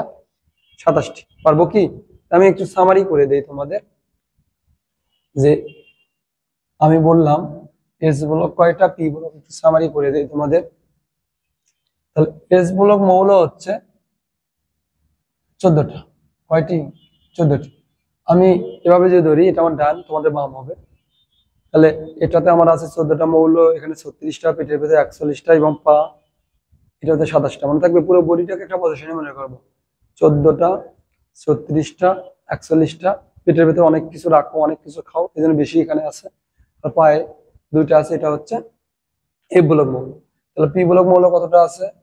পি ব্লক মৌল আছে 36টি, ডি ব্লক মৌল আছে হচ্ছে 41টি, এবং এফ ব্লক মৌল আছে হচ্ছে 27টি। এই সর্বমোট হচ্ছে 118টি মৌল। এখন এই যে 118টি মৌল, এই 118টি মৌলকে আমরা 3 ভাগে ভাগ করি। কয়ভাবে? 3 ভাবে। মনোযোগ দাও, বলি ধাতু, অধাতু, এবং একটাকে বলি আমরা অপধাতু বা উপধাতু, মেটালয়েড। ধাতু কতটি? পদার্থ সারণী 80% প্রায় কিন্তু ধাতু। ধাতুর সংখ্যা হচ্ছে 94টি। কতটি? 94টি হচ্ছে ধাতু। পদার্থের সংখ্যা 18টি। তার মানে 94, 18 চলে গেল 118-এর মধ্যে, তাহলে কয়টা? অপধাতু কয়টি? 6টি। তোমরা ভুল করো কিন্তু, অপধাতুর সংখ্যা কিন্তু বর্তমানে 6টা, আগে বইগুলোতে 7টা দেওয়া থাকতো। অপধাতুর সংখ্যা কয়টা? 6টা। যদি সংখ্যা কম, এটা খুবই ইম্পর্টেন্ট, আমি আসতেছি। ধাতুর সংখ্যা যদি 94টি, ধাতু আমরা অনেকভাবে মনে রাখি, যে নামের শেষে আম থাকে, ম্যাগনেসিয়াম, অ্যালুমিনিয়াম, ক্যালসিয়াম, আম থাকলে আমরা ধাতু বলি। এক্স্যাক্টলি ধাতু কাদেরকে বলি? ইলেকট্রন বিন্যাস করার পর সর্ববহিষ্ঠ শক্তি স্তরে যদি 1টি, 2টি বা 3টি ইলেকট্রন থাকে, তাদেরকে আমরা ধাতু বলি। সর্ববহিষ্ঠ শক্তি স্তরে 1টা, 2টা, 3টা ইলেকট্রন যদি থাকে ইলেকট্রন বিন্যাস করা, তাদের বলে আমরা ধাতু। সংক্ষেপে মনে রাখি, নামের শেষে কি থাকে? আম থাকলে আমরা বলি ধাতু। পদার্থের সংখ্যা যেহেতু কম, এটা পরীক্ষায় আসার সম্ভাবনা বেশি। এই অধাতু অবস্থা কয়টা? 3টা। একসাথে কঠিন, তরল এবং গ্যাসীয় বা বায়বীয়। এই 18টি অধাতুর মধ্যে কঠিন কয়টা? 6টা। মনে রাখবো, কয়টি? 6টি। তরল কয়টা? 1টি। পৃথিবীতে একমাত্র তরল অধাতু হচ্ছে ব্রোমিন। খুবই ইম্পর্টেন্ট, রেড দিয়ে লিখে দিই, রেড এলাম, ব্রোমিন। পৃথিবীতে একমাত্র তরল অধাতু হচ্ছে ব্রোমিন। গ্যাস কয়টা তাহলে হবে? 11টা হবে। যেহেতু সংখ্যা কম, কঠিন অধাতু 6টির নাম কি কি? আমরা একটা সেন্টেন্স দিয়ে মনে রাখবো, I see at CP shop. আমি একটা সেন্টেন্স ইউজ করলাম, I see at CP shop. CP মানে মনে করো চয়ন প্রধান শপ, এরকম। আইতে আয়োডিন, সিতে সেলেনিয়াম, অ্যাস্টাটিন, কার্বন, ফসফরাস, সপের এসতে sulphur. Iodine, selenium, astatine, carbon, phosphorus, sulphur, এই 6টা হচ্ছে কঠিন। ব্রোমিন হচ্ছে কি তরল। গ্যাস আর মনে রাখার দরকার নেই, আমরা জানি। তারপর chlorine gas, hydrogen gas, oxygen gas, nitrogen gas, chlorine gas. মৌলিক গ্যাসগুলো হচ্ছে দ্বিপরমাণু, এগুলো সবই হচ্ছে গ্যাসীয়। পারবো না আমরা। এই যে অপধাতু ছয়টা হচ্ছে সবচেয়ে বেশি ইম্পর্টেন্ট। অপধাতু কারা? যারা এই যে ধাতু এবং অধাতু উভয় ক্যারেক্টার প্লে করে তাদেরকে বলে আমরা অপধাতু। এই দুটো মাঝামাঝি অধাতু, যাদের সর্বোচ্চ শক্তি স্তরে 5টা 6টা 7টা ইলেকট্রন থাকে, যারা বিক্রিয়াকালে ইলেকট্রন গ্রহণ করে তাদের বলে অধাতু, যারা বিক্রিয়াকালে ইলেকট্রন দান করে তাদের বলে আমরা ধাতু। অপধাতু কারা? যারা ধাতু অধাতু এই উভয় ক্যারেক্টারই যারা বহন করে তাদেরকে বলে আমরা অপধাতু। মনে রাখবো কিভাবে আমরা? জি স্যার আসেন সাবধানে টুলে বসে। টুলে বসে কি বললাম? জি স্যার আসেন সাবধানে টুলে বসে। জিতে germanium, silicon, arsenic, antimony, tellurium এবং বোরন মনে থাকে। জি স্যার আসেন সাবধানে টুলে বসেন। Germanium, silicon, arsenic, antimony, tellurium এবং বোরন মনে থাকে। এগুলো কিন্তু পরীক্ষায় খুবই আসে, খুবই গুরুত্বপূর্ণ। মেডিকেল, ভার্সিটি যেখানেই বল, সকল জায়গার জন্য ইম্পর্টেন্ট। জি স্যার আসেন সাবধানে টুলে বসে। পারবো না আমরা? তাহলে পদের সারণী মোটামুটি তোমাদের একটা ডেমো দেখানোর চেষ্টা করলাম। এছাড়াও পদের সারণীর থেকে বেশ কিছু কোশ্চেন আসে, এগুলো জানো খুবই গুরুত্বপূর্ণ। আমরা একটু দেখবো এই কোশ্চেন গুলো যে কোনো জায়গায় আসতে পারে, মেডিকেল, ভার্সিটি যে কোনো জায়গায়। যেমন আসে যে নরম ধাতু কোনগুলি? কি ধাতু? নরম ধাতু। আমরা মনে রাখবো পাবে না কে আঁকে। তোমার ফ্রেন্ড আফসোস করে তোমাকে বলতেছে, তার গার্লফ্রেন্ড নাম কিয়া, বলতেছে পাবো না কিয়াকে, বা পাবে না বা পাবো না কিয়াকে। পাবো মানে যে লেট, নাতে সোডিয়াম, কিয়া মানে ক্যালসিয়াম, কেতে পটাশিয়াম। তাহলে লেড, সোডিয়াম, ক্যালসিয়াম, পটাশিয়াম এগুলো হচ্ছে নরম ধাতু। এছাড়াও কোশ্চেন আসে নিচের কোনটা হচ্ছে তরল ধাতু? তরল ধাতু মনে রাখবো কিভাবে? ফ্রান্সে গিয়ে হাজি সাইজ হয়ে গেছে। হাজি হাজি একজন গিয়েছে ফ্রান্সে, গিয়ে এখানে গিয়ে ঝামেলা করার চেষ্টা করেছে, সাইজ করে দিয়েছে মারি। তাহলে ফ্রান্সিয়াম, গেলিয়াম, মার্কারি এবং সিজিয়াম, ফ্রান্সে গিয়ে হাজি সাইজ মনে রাখবো আমরা তরল ধাতু। এগুলো আমাদের লাগবে, এগুলো আমরা মনে রাখতে হবে। তাহলে পর্যায় সারণী এবং মৌলের অবস্থান এবং গ্রুপ শ্রেণীর বিশেষ নামগুলো আমি তোমাদের জানানোর চেষ্টা করলাম। এখন এই যে ব্লক ছিল বাবা চারটা, এস ব্লক মৌল, পি ব্লক মৌল, ডি ব্লক মৌল এবং এফ ব্লক মৌল, চারটি ব্লক ব্লক সম্পর্কে আমাদের, প্রত্যেকটা ব্লক সম্পর্কে আমাদের 10টি বৈশিষ্ট্য কমপক্ষে মনে রাখতে হবে। কয়টি? 10টি বৈশিষ্ট্য। মেডিকেলের জন্য খুবই গুরুত্বপূর্ণ 10টি বৈশিষ্ট্য। এবং এস ব্লক মৌলগুলো দেখো, এই যে সোডিয়াম, পটাশিয়াম যেমন ছুরি দিয়ে কাটা যায়, কেরোসিনের মধ্যে রাখা হয়, খুবই এরা হাইলি রিয়াক্টিভ। এরা হচ্ছে ক্ষার, এখানে হচ্ছে এরা হচ্ছে ইলেকট্রন দান করতে পারে, বিক্রিয়াকালে ধাতু। কারণ এই বৈশিষ্ট্যগুলো এখানে 10টা করে বৈশিষ্ট্য দেখবা তোমাদের বইয়ে দেওয়া আছে, সঞ্জিত কুমার ঘোষ স্যারের বইয়ে দেখো, দেখো 10টা করে বৈশিষ্ট্য দেওয়া আছে। প্রত্যেকটা ব্লক সম্পর্কে 10টা করে বৈশিষ্ট্য অবশ্যই অবশ্যই তোমাদের জানতে হবে। পি ব্লকের মৌলগুলো যেমন ধাতু, অধাতু, অপধাতু সবই আছে এখানে, ম্যাক্সিমাম হচ্ছে অধাতু। আমাদের এই বৈশিষ্ট্যগুলো কিন্তু পড়ে নিতে হবে বাবা, খুবই ইম্পর্টেন্ট। 4টি ব্লক সম্পর্কে, বিশেষ করে মেডিকেলের জন্য খুবই খুবই ইম্পর্টেন্ট এই 4টা ব্লকের। প্রত্যেকটা ব্লক সম্পর্কে আমাদের 10টা করে যদি আমরা পড়ে নেব, কিন্তু আমরা বিশেষ করে ফোকাস করবো হচ্ছে বাবা ডি ব্লক মৌল। এটা খুবই গুরুত্বপূর্ণ, ডি ব্লক মৌল। এটা আমি তোমাদের একটু ডিটেলস পড়াচ্ছি। বাকি ব্লকগুলো সম্পর্কে তোমরা বৈশিষ্ট্যগুলো মুখস্থ করলে অনেক কোশ্চেনের উত্তর পারবে। আসলে ওই ব্লকগুলো অত একেবারে ডিটেলস পড়তে হয় না, কিন্তু তুমি যদি জানো যে এই ব্লকগুলোতে কোনটা কি ধর্ম দেখায়, কি ধরনের বিক্রিয়া প্রদর্শন করে, তাহলে তুমি সহজে অ্যান্সার করতে পারবা। ডি ব্লক মৌল কি আমরা বললাম যে সর্বশেষ ইলেকট্রনটি যদি ডি অরবিটালে প্রবেশ করে, সর্বশেষ ইলেকট্রনটি যদি ডি অরবিটালে প্রবেশ করে, তাহলে সর্বশেষ ইলেকট্রন যদি ডি অরবিটালে যায় তাকে আমরা বলি কি ডি ব্লক মৌল। ডি ব্লকের একটা বিশেষ ক্রাইটেরিয়া যারা মেনটেন করে তাদের আমরা অবস্থান্তর মৌল। এই দুটোর মধ্যে তোমরা পেঁচায় ফেলো, একটা হচ্ছে ডিবলক মৌল, একটা হচ্ছে অবস্থান্তর মৌল, ট্রানজিশন এলিমেন্ট। অবস্থান্তর মৌল, অনেকে মনে করে ডিবলক মৌল আর অবস্থান্তর মৌল মনে হয় একই কথা। এই জায়গাটা তোমাদেরকে আমি একটু ক্লিয়ার করে দিতে চাই, তোমরা অনেকেই ভুল করো যে কখন বলবো ডিবলক মৌল, কখন অবস্থান্তর মৌল বলবো। অনেকে তোমরা জানো কিন্তু অনেকেই বুঝতে পারো না। অবস্থান্তর মৌল কি? অবস্থান্তর মৌল হওয়ার শর্ত হচ্ছে দুইটা। এই ডিবলকের ভেতরে তারাই অবস্থান্তর মৌল হবে যারা দুইটা কন্ডিশন মেনটেন করবে। First question, must be D block মৌল হতে হবে। ডিবলক মৌল তাহলে অবশ্যই হওয়া লাগবে, মাস্ট। সেকেন্ড কন্ডিশন, স্থিতিশীল আয়নের ডি অরবিটাল আংশিকভাবে পূর্ণ থাকবে। স্থিতিশীল আয়নের ডি অরবিটাল আংশিকভাবে পূর্ণ থাকবে। আংশিকভাবে পূর্ণ মানে বাবা D1 থেকে D9। ডি মানে কি? 5টা অরবিটাল, প্রত্যেকটা অরবিটালে সর্বোচ্চ 2টা ইলেকট্রন থাকে, তাহলে মোট ইলেকট্রন থাকতে পারবে কয়টা? 10টা। তাহলে 10টা থাকলে তো ফুল, 0 মানে ফাঁকা, মানে 9 মানে কি? আংশিক। 1 থেকে 9, 5 থাকলেও আংশিক, 6 থাকলেও আংশিক, 9 থাকলেও কি? আংশিক। তাহলে অবস্থান্তর মৌল হতে গেলে তাদেরকে ডিবলক মৌল হতেই হবে, কিন্তু স্থিতিশীল আয়ন।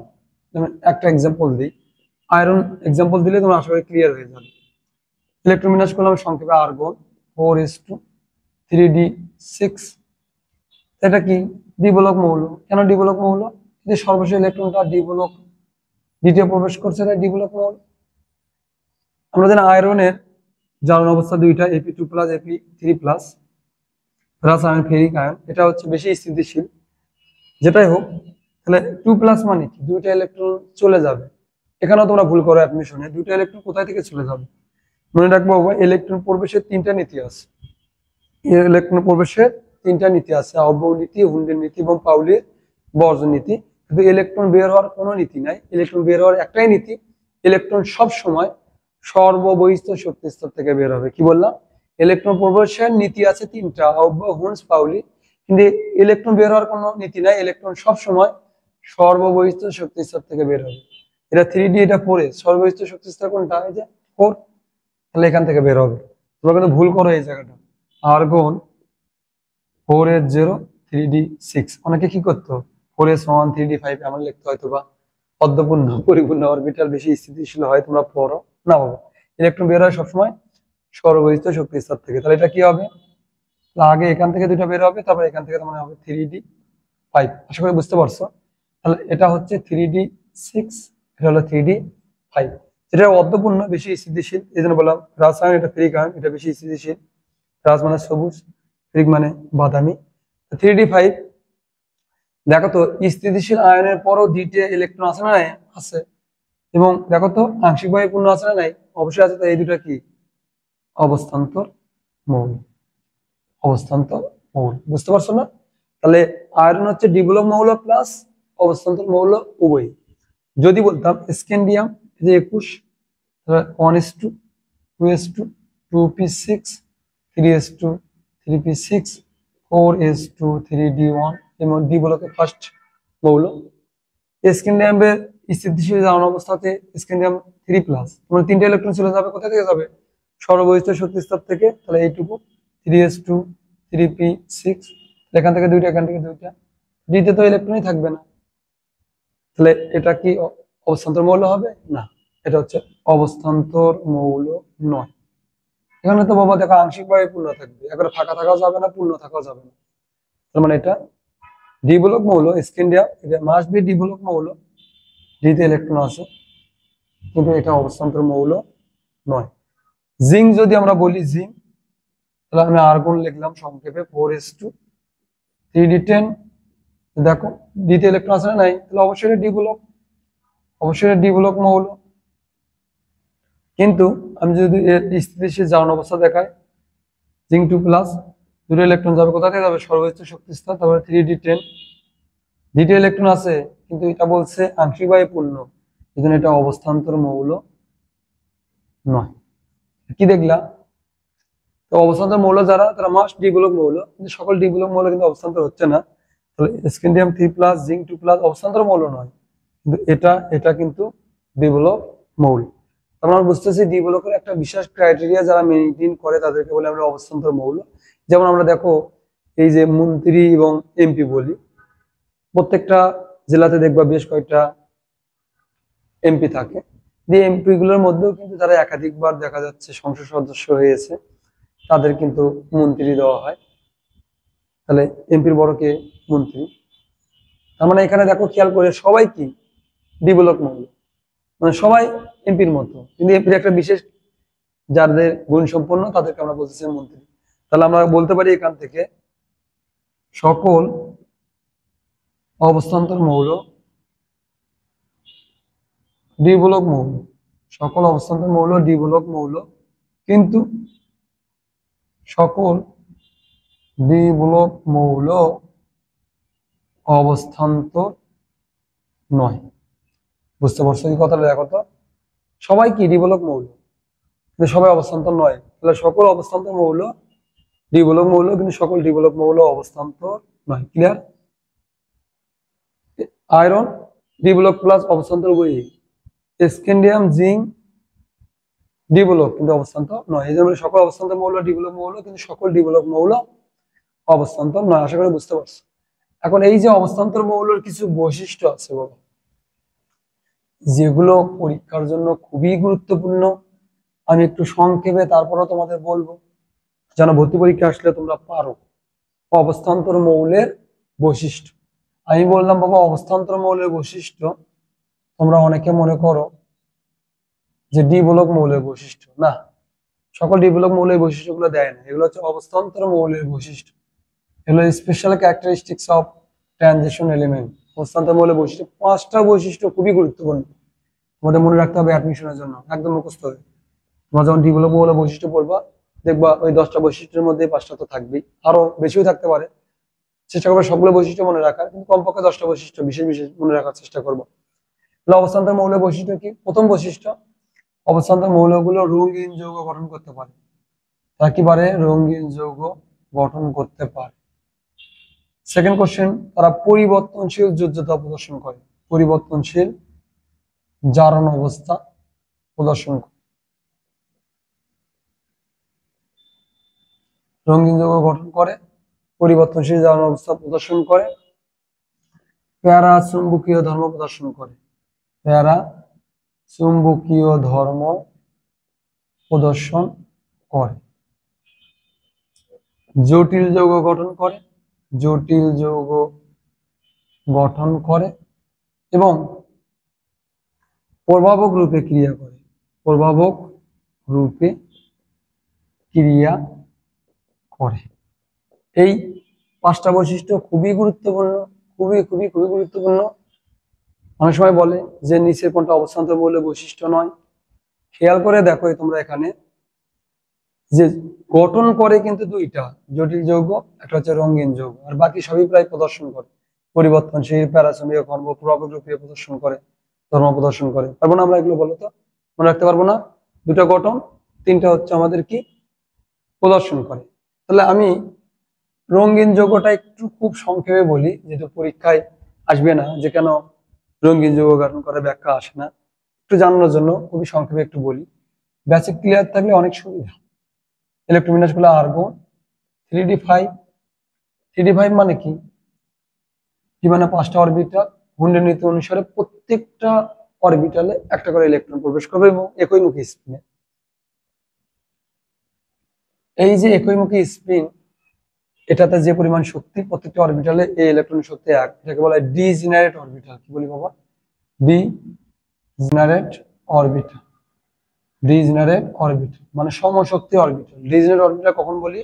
যখন প্রত্যেকটা অরবিটালের শক্তি কি হয়? সমান। এইটার দেখো তো, আমি যদি হুন্ডের নীতি না জানতাম, এটার কি এইভাবে লেখার পসিবিলিটি ছিল কি ছিল না? আমরা যদি প্রত্যেকটা অরবিটালে 2টা করে ইলেকট্রন থাকতো তাহলে আমরা এভাবে লিখতাম। এই 3টার শক্তি, এই 2টার শক্তি কি 1? কখনই না। এই অবস্থাকে বলি আমরা নন ডিজেনারেট অরবিটাল। নন ডিজেনারেট অরবিটাল। তাহলে শক্তির ভিত্তিতে অরবিটাল 2 ধরনের, একটা বলি ডিজেনারেট অরবিটাল, একটাকে বলি নন ডিজেনারেট অরবিটাল। সমশক্তি অরবিটাল, অসমশক্তি অরবিটাল। এই যে নন ডিজেনারেট অরবিটাল, এদের মধ্যে শক্তির থাকে পার্থক্য বাবা। কি থাকে? শক্তির থাকে পার্থক্য। এই যে তিনটাতে ইলেকট্রন আছে, এই তিনটাতে ডি এক্স হয়, D Y Z, D Z X, এবং এই দুইটা হচ্ছে 3d x square minus y square 3d z square. এটাকে বলা হয় T2g অরবিটাল, এটাকে বলা হয় ইজি অরবিটাল। মনে রাখবা যে ইজি অরবিটালের শক্তি বেশি, এই এই তিনটে অরবিটালের শক্তি কম। একাডেমিক পর্যায়ে অথবা তোমরা পড়ছো কিনা, বলে crystal field theory, crystal field theory, CFT theory বলা হয়। ক্রিস্টাল ফিল্ড থিওরি অনুযায়ী শক্তিশালী লিগ্যান্ডের প্রভাবে ডিজেনারেট অরবিটালগুলো নন ডিজেনারেট অরবিটালে বিভক্ত হয়, এবং নন ডিজেনারেট অরবিটালগুলো দুইটা শক্তি স্তরে বিভক্ত হয়, T2g, একটা বলে ইজি। এই যে শক্তির এখানে ডিফারেন্স, এখান থেকে বলো আমরা এইচ নিই, এখান থেকে পাবো এইচ সি বাই ল্যামডা, এবং এনার্জি পার্থক্য অনুযায়ী পাওয়া যায় তরঙ্গ দৈর্ঘ্য। সেই তরঙ্গ দৈর্ঘ্য যদি 380 মধ্যে থেকে 780 মধ্যে হয়, 380 থেকে 780 ন্যানোমিটারের মধ্যে হয়, এটাকে বলে আমরা দৃশ্যমান আলোর তরঙ্গ দৈর্ঘ্য, ভিজিবল লাইট, দৃশ্যমান আলোর তরঙ্গ দৈর্ঘ্য। তখন আমরা ওই বস্তুকে আমরা দেখতে পাই। কখন আমরা কোনো একটা বস্তুকে সাদা দেখি, যেমন সূর্যের আলো কোনো বস্তুর উপর পড়লো, সবগুলো আলোই যখন প্রতিফলিত হয়, কোনো আলোই শোষিত হয় না, কোনো তরঙ্গ দৈর্ঘ্য শোষিত হয় না, তখন দেখি সাদা। সবগুলো তরঙ্গ দৈর্ঘ্য যদি শোষিত হয় তাহলে আমরা দেখি কালো। তখন একটা বস্তু নীল কখন দেখি, যে আমরা ধরি সূর্যের আলো এই বস্তুর উপর পড়তেছে, সবগুলো তরঙ্গ দৈর্ঘ্য শোষিত হচ্ছে, শুধুমাত্র নীল আলো প্রতিফলিত হচ্ছে, তখন আমরা এই বস্তুটা কি দেখি, নীল। লাল কখন দেখি, সেম ঘটনা, সবগুলো আলোই এখানে পড়তেছে, সবগুলো তরঙ্গ দৈর্ঘ্য শোষিত হচ্ছে, শুধুমাত্র লাল আলোর তরঙ্গ দৈর্ঘ্য প্রতিফলিত হচ্ছে, তখন ওই বস্তুকে আমরা লাল দেখি। পানিকে আমরা বলি বর্ণহীন। কেন? পানিতে যে পরিমাণ আলো পড়ে তার ঠিক অর্ধেক আলো ট্রান্সপারেন্ট হয়, তার ভেতর দিয়ে চলে যায়, এবং অর্ধেক আলো যদি প্রতিফলিত হয় তখন ওই বস্তুটাকে আমরা কি বলি, বর্ণহীন বলি আমরা। আশা করি তোমরা বুঝতে পারছো। তার মানে এই যে ক্রিস্টাল ফিল্ড থিওরি, এটা এরকম, এটা শক্তি বেশি হওয়ার কারণ 3d এক্স স্কয়ার মানে ওয়াই স্কয়ার অরবিটাল তোমরা দেখেছো কিনা, এই যে স্কয়ার ফর্মেটে থাকলে, এবং এটা দিলাম এক্স, এটা দিলাম ওয়াই, এটা 3d ফিগার আমরা লিখি। তখন এটাই হচ্ছে আমাদের 3d x square minus y square, আর এটা হচ্ছে আমাদের জেড স্কয়ার, এটা দিলাম আমি জেড এক্স, এটা হচ্ছে আমাদের Z square 3d Z square. দেখো লিগ্যান্ড যখন আসে এই যে অক্ষ বরাবর, এক্সিস বরাবর, তখন এখানে কিন্তু বাধাপ্রাপ্ত বেশি হয়, মানে বিকর্ষণ বেশি হয়। বিকর্ষণ বেশি হয় মানে এটা শক্তি কি বেশি, শক্তির সাথে স্থায়িত্বের সম্পর্ক কি ব্যস্তানুপাতিক। তার মানে যদি লিগ্যান্ড এদিকে আসতে পারে না সহজে, আর এই তিনটার ক্ষেত্রে দেখো ইজিলি কিন্তু আসতে পারবে। আমি যে এক্স ওয়াই ধরি, 3d x Y, x Y এরকম হবে, ইজিলি কিন্তু আসতে পারবে ডাবল ডাম্বেল ডি অরবিটাল। তোমাকে বুঝতে পারছো? তার মানে এই দুটা অরবিটালের শক্তি বেশি, এই তিনটা অরবিটালের শক্তি কম। এখান থেকে কিন্তু আমরা সহজে বুঝতে পারি কেন অবস্থান্ত মলিকুলার রঙে যোগ গঠন করে, কারণ তার ডিজেনারেট অরবিটাল থেকে নন ডিজেনারেট অরবিটালে কনভার্ট হতে পারে। নন ডিজেনারেট অরবিটালের মধ্যে শক্তির পার্থক্য থাকে, শক্তির পার্থক্য অনুযায়ী আমরা তরঙ্গ দৈর্ঘ্য পাই। সেই তরঙ্গ দৈর্ঘ্য যদি আমরা দেখি একটা নির্দিষ্ট তরঙ্গ দৈর্ঘ্য হয়, তেমন সাদা কালো বাদে অন্য বর্ণ দেখি, যেটা আমরা কি বলি, রঙিন বলি। তোমরা একটু মনে রাখার এটা চেষ্টা করিও, মনে রাখো এটা। এছাড়া আমরা বলি যে প্যারাচুম্বকীয় ধর্ম, তোমরা জানো, তারপরে আমি সংক্ষেপে একটু বলি। প্যারাচুম্বকীয় ধর্ম বোঝার আগে আমরা একটু বলি যে কোন একটা পদার্থ কখন চুম্বকীয় ধর্ম প্রদর্শন করবে, বা চুম্বকীয় ধর্মের উপর ভিত্তি করে, চুম্বকীয় ধর্মের উপর ভিত্তি করে, ধর্মের উপর ভিত্তি করে পদার্থকে তিন ভাগে ভাগ করা হয়। কয়ভাবে? তিন ভাবে ভাগ করা হয়। চুম্বকীয় ধর্মের উপর ভিত্তি করে পদার্থকে তিন ভাগে ভাগ করা হয়। কি তিন ভাগ?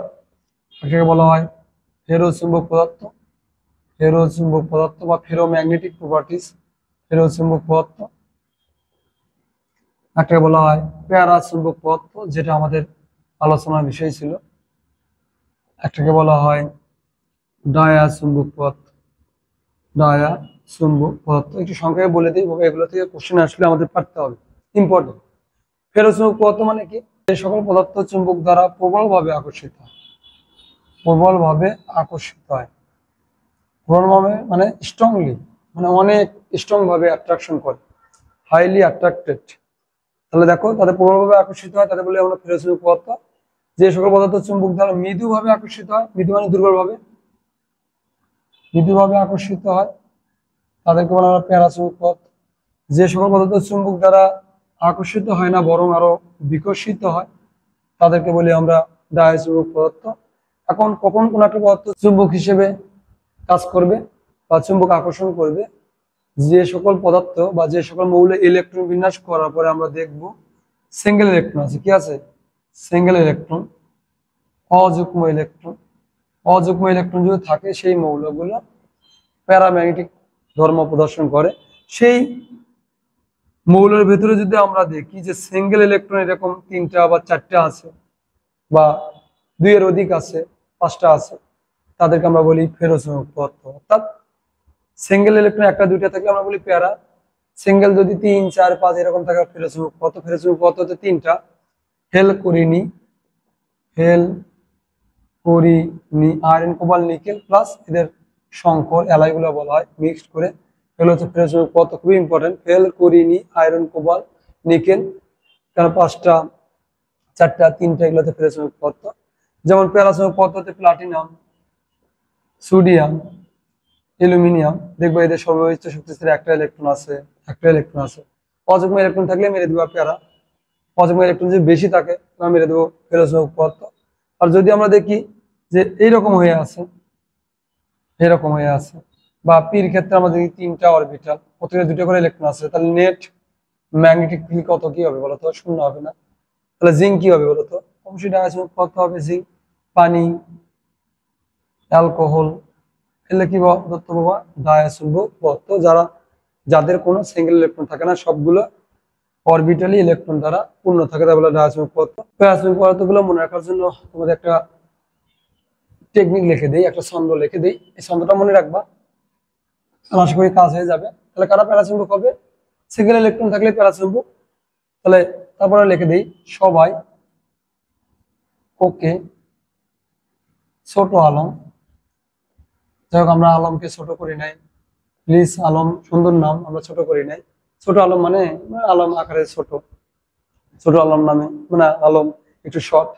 সে হয়তো বা কোনো একটা অপরাধ করছে, কিন্তু এইরকম দেখে ছোট দেখেই তাকে পিটাইছে, ছোট আলম মনে করে। সবাই ওকে ছোট আলম মনে করে পিটায়, মারামারি ভালো না। কিন্তু এই ছন্দটা মনে রাখো, সবাইতে antimony, oxygen, sodium, aluminium, manganese, chromium, platinum, সবাই মনে রাখো সবাই ওকে ছোট আলম মনে করে পিটায়। খুবই গুরুত্বপূর্ণ, এটা হচ্ছে প্যারা ম্যাগনেটিক। সবাই হচ্ছে প্যারাম্যাগনেটিক, এদের সবারই অযুগ্ম ইলেকট্রন আছে, তুমি পড়ে দেখো, অবশ্যই এদের অযুগ্ম ইলেকট্রন আছে। সবাই ওকে ছোট আলম মনে করে পিটাই, পারবো না আমরা?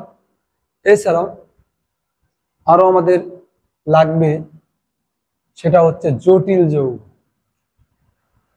এটা শুনলে অনেকে ভয় পায়, আমি একটু তোমাদের বলবো তারপরে। জটিল যৌগ এটা লাগবেই, মনে রাখতে পারলে খুবই ভালো, একটু কঠিন, আমি সংক্ষেপে বলি একটু। দেখো জটিল যৌগ, কমপ্লেক্স কম্পাউন্ড, কমপ্লেক্স কম্পাউন্ড, জটিল যৌগ খুবই গুরুত্বপূর্ণ। ইন্টারমিডিয়েট ম্যাক্সিমাম স্টুডেন্ট এই টপিক্সের নাম শুনলে ভয় পায়, নামের ভেতরে জটিল আছে, তার মানে মনে হচ্ছে কত কঠিন। দেখে আমি তোমাদের বোঝানোর চেষ্টা করি, আশা করি তোমাদের সহজ লাগবে ইনশাল্লাহ। জটিল যৌগ, কমপ্লেক্স কম্পাউন্ড। জটিল যৌগ কি? এক কথা যে বলি, জটিল আয়ন বিশিষ্ট যৌগকে জটিল যৌগ বলি। জটিল আয়ন বিশিষ্ট যৌগকে জটিল যৌগ বলে। জটিল যৌগ কাকে বলে? জটিল আয়ন বিশিষ্ট যৌগকে জটিল যৌগ বলে। তাহলে আমাদের কোশ্চেন, স্যার জটিল আয়ন কি? হোয়াট ইজ জটিল আয়ন? এটা কি? জটিল আয়ন হচ্ছে কেন্দ্রে থাকে কেন্দ্রীয় মৌল বা যেটা আমরা বলি ধাতু। এই ধাতুটা কি হবে বলতো? মাস্ট বি অবস্থান্তর মৌল, ডেভেলপ নয় কিন্তু। কারণ অবস্থান্তর মৌলেরই হচ্ছে স্পেশাল ক্যারেক্টারিস্টিক, তারা হচ্ছে জটিল যৌগ হিসেবে আচরণ করতে পারে। কেন্দ্রে থাকে কেন্দ্রীয় মৌল বা ধাতু, ওই ধাতুর সাথে সন্নিবেশ সমযোজী বন্ধনে যুক্ত থাকে লিগ্যান্ড। কি বললাম, ওই ধাতুর সাথে সন্নিবেশ সমযোজী বন্ধনে যুক্ত থাকে লিগ্যান্ড। এখানে একটা আবার কোশ্চেন নতুন, সন্নিবেশ সমযোজী বন্ধন কি? সমযোজী বন্ধন মানে তোমরা সবাই পড়ছো, খুব সংক্ষেপে একটু উদাহরণ দেয় বাবা। মনে করো তোমার ব্যাট আছে, এটা ব্যাট ধরলাম, আমার ছেলে মায়ানের ব্যাট, এটা হচ্ছে বল আছে, এটা হচ্ছে ব্যাট, এটা হচ্ছে বল, একটু ব্যাটটা একটু বড় করে দিই। হ্যাঁ, এই যে বল, তাহলে ব্যাট, এই যে বল, এটা মনে করো তোমার ফ্রেন্ডের মনে করো শুধুমাত্র বল আছে। তোমাদেরকে আমি সামনে সন্নিবেশ সমযোজী বন্ধন পড়াবো, সংক্ষেপে বুঝে দিই। বল হচ্ছে শুধুমাত্র তোমার ফ্রেন্ডের আছে। তুমি যদি নর্মালি খেলতে যাও কি করবো বলো তো? তোমার বন্ধু যেহেতু বল আছে, নর্মালি তুমি ব্যাট নিয়ে যাবা, তুমি বল ব্যাট নিয়ে গেলে সে বল নিয়ে আসলো, খেলা হবে না? হবে না। এটা হচ্ছে সমযোজী বন্ধন। সমযোজী বন্ধন কি? দুইজনই শেয়ার করতেছে, দুইজনই দিচ্ছে, কন্ট্রিবিউটও করতেছে দুইজন, এটা হচ্ছে সমযোজী বন্ধন। আল্লাহ না করুক, আমরা চাই না। এই বলটা মানে ফেটে গেছে বা হারিয়ে গেছে বলটা, এখন যদি তুমি খেলতে চাও কি করতে হবে? তোমার ব্যাট বল উভয়ই নিতে হবে, ব্যাট বল উভয়ই নিতে হবে। কেন? কারণ বল থ্রো করার জন্য তো কাউকে লাগবে, এখন শুধুমাত্র তোমার ফ্রেন্ড, তা তোমার ব্যাট বল উভয়ই রেড পেন দিয়ে দিচ্ছি যেন তোমরা বুঝতে পারো। ব্যাট বল উভয়ই এবং তোমার শুধুমাত্র ফ্রেন্ড সাথে থাকবে, খেলা হবে না? হবে না, অবশ্যই হবে, খেলা হবে। এটাই হচ্ছে সন্নিবেশ সমযোজী বন্ধন। সন্নিবেশ সমযোজী বন্ধন, কোঅর্ডিনেট কোভ্যালেন্ট বন্ড বা ডেটিভ বন্ড। তো পার্থক্যটা কোথায়? ব্যাট বল, এখানে তুমি ব্যাট দিয়েছো, বন্ধু তোমার বল দিয়েছে, এই ব্যাটটা দুইজনই খেলছো, এই বলটাও দুইজনই ব্যবহার করছো, এটা হচ্ছে সমযোজী। কিন্তু এখন দেখতেছো এখানে ব্যাট বল উভয়ই তোমার, বন্ধু শুধু সাথে ছিল, তার মানে এখানে দিচ্ছে কয়জন? একজন। শেয়ার করতেছে কয়জন? দুইজন। তাহলে এখানে শেয়ার করে দুজন, কিন্তু কন্ট্রিবিউট করে কয়জন?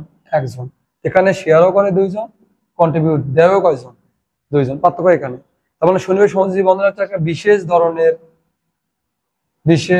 ধরনের সমযোজী বন্ধন থাকবে। সন্নিবেশ সমযোজী বন্ধন হচ্ছে একটা বিশেষ ধরনের সমযোজী বন্ধন। বড় ভাই দেখা হলো, বড় ভাই সালাম দিলা, সেই বড় করে একটা বড় ভাই বিল দিল, এটা হচ্ছে সন্নিবেশ সমযোজী। কেক খাইলা, বন্ধুর জন্মদিনের পার্টি, কেক নিয়ে আসছে, সবাই মিলে খাইলা, এটা হচ্ছে সন্নিবেশ সমযোজী। বুঝতে পারছো কি? মানে দেবে একজন কিন্তু শেয়ার করবে একাধিক, এটা হচ্ছে সন্নিবেশ সমযোজী বন্ধন। এই লিগ্যান্ড কি? জটিল যৌগ পড়ার সময় যত সামনে যাবো আসলে ততই প্রশ্ন মনের ভেতর বাড়ে। লিগ্যান্ড হচ্ছে যারা মুক্তজোর ইলেকট্রন দান করতে সক্ষম, যাদের মুক্তজোর ইলেকট্রন দান করার অ্যাবিলিটি আছে, যাদের বলে লিগ্যান্ড। লিগ্যান্ড হচ্ছে দুই ধরনের, একটাকে বলে আমরা ঋণাত্মক লিগ্যান্ড, একটা বলে আমরা পশম বা নিউট্রাল লিগ্যান্ড। ঋণাত্মক CL minus, BR minus, OH minus, CN minus, আমরা বেশি বলি না বাবা, মানে ঋণাত্মক যত আছে সবকিছু লিগ্যান্ড, কারণ এতে ইলেকট্রন বেশি আছে, আর ইলেকট্রন দান করতে সক্ষম হলে কি হয়? লিগ্যান্ড। পশম লিগ্যান্ড খুবই ইম্পর্টেন্ট, পরীক্ষা এটাই ভুল করি আমরা, বুঝতে পারি না যে কোনটা লিগ্যান্ড। ঋণাত্মক থাকলে তো আমরা বুঝতেই পারি, বিশেষ করে পানি, যে অ্যামোনিয়া, সিও, এগুলো হচ্ছে পশম লিগ্যান্ড, খুবই ইম্পর্টেন্ট, মনে রাখবা। তাই এইটুকু আশা করি বুঝতে পারছো। তাহলে জটিল যৌগ আমরা কি বললাম? কেন্দ্রে থাকে কেন্দ্র মৌল বা ধাতু, ওই ধাতুর সাথে সন্নিবেশ সমযোজী বন্ধনে যুক্ত থাকে লিগ্যান্ড। লিগ্যান্ড এগুলো হচ্ছে লিগ্যান্ড, আরো আছে অনেক উদাহরণ। আমরা একটু যাই, জটিল যৌগ একটু তোমাদের বলি যে কোনটা জটিল যৌগ। সবচেয়ে পরিচিত জটিল যৌগ হচ্ছে এটা, সিউ NH3 4 SO4। এটার নাম কি? Tetraammine copper 2 sulphate. কি নাম? Tetraammine copper 2 sulphate. তার নামকরণ যদি শিখতে চাও একটু পরে বলতেছি। এটা হচ্ছে জটিল যৌগ। মনে হতে পারে কিভাবে বুঝেন জটিল যৌগ? এই যে দেখো থার্ড ব্র্যাকেটের মধ্যে আসে, সাধারণত জটিল যৌগকে আমরা থার্ড ব্র্যাকেট দ্বারা প্রকাশ করি, এবং থার্ড ব্র্যাকেটের যে এই যে অংশটা, এটাকে বলে আমরা জটিল আয়ন। জটিল যৌগের থার্ড ব্র্যাকেটের অংশকে বলে আমরা জটিল আয়ন। আরেকটা উদাহরণ দিই, K2NiCN4। জটিল আয়ন কোনটা? এটা হচ্ছে জটিল আয়ন। জটিল আয়ন থার্ড ব্র্যাকেটের অংশটুকুকে বলে আমরা জটিল আয়ন।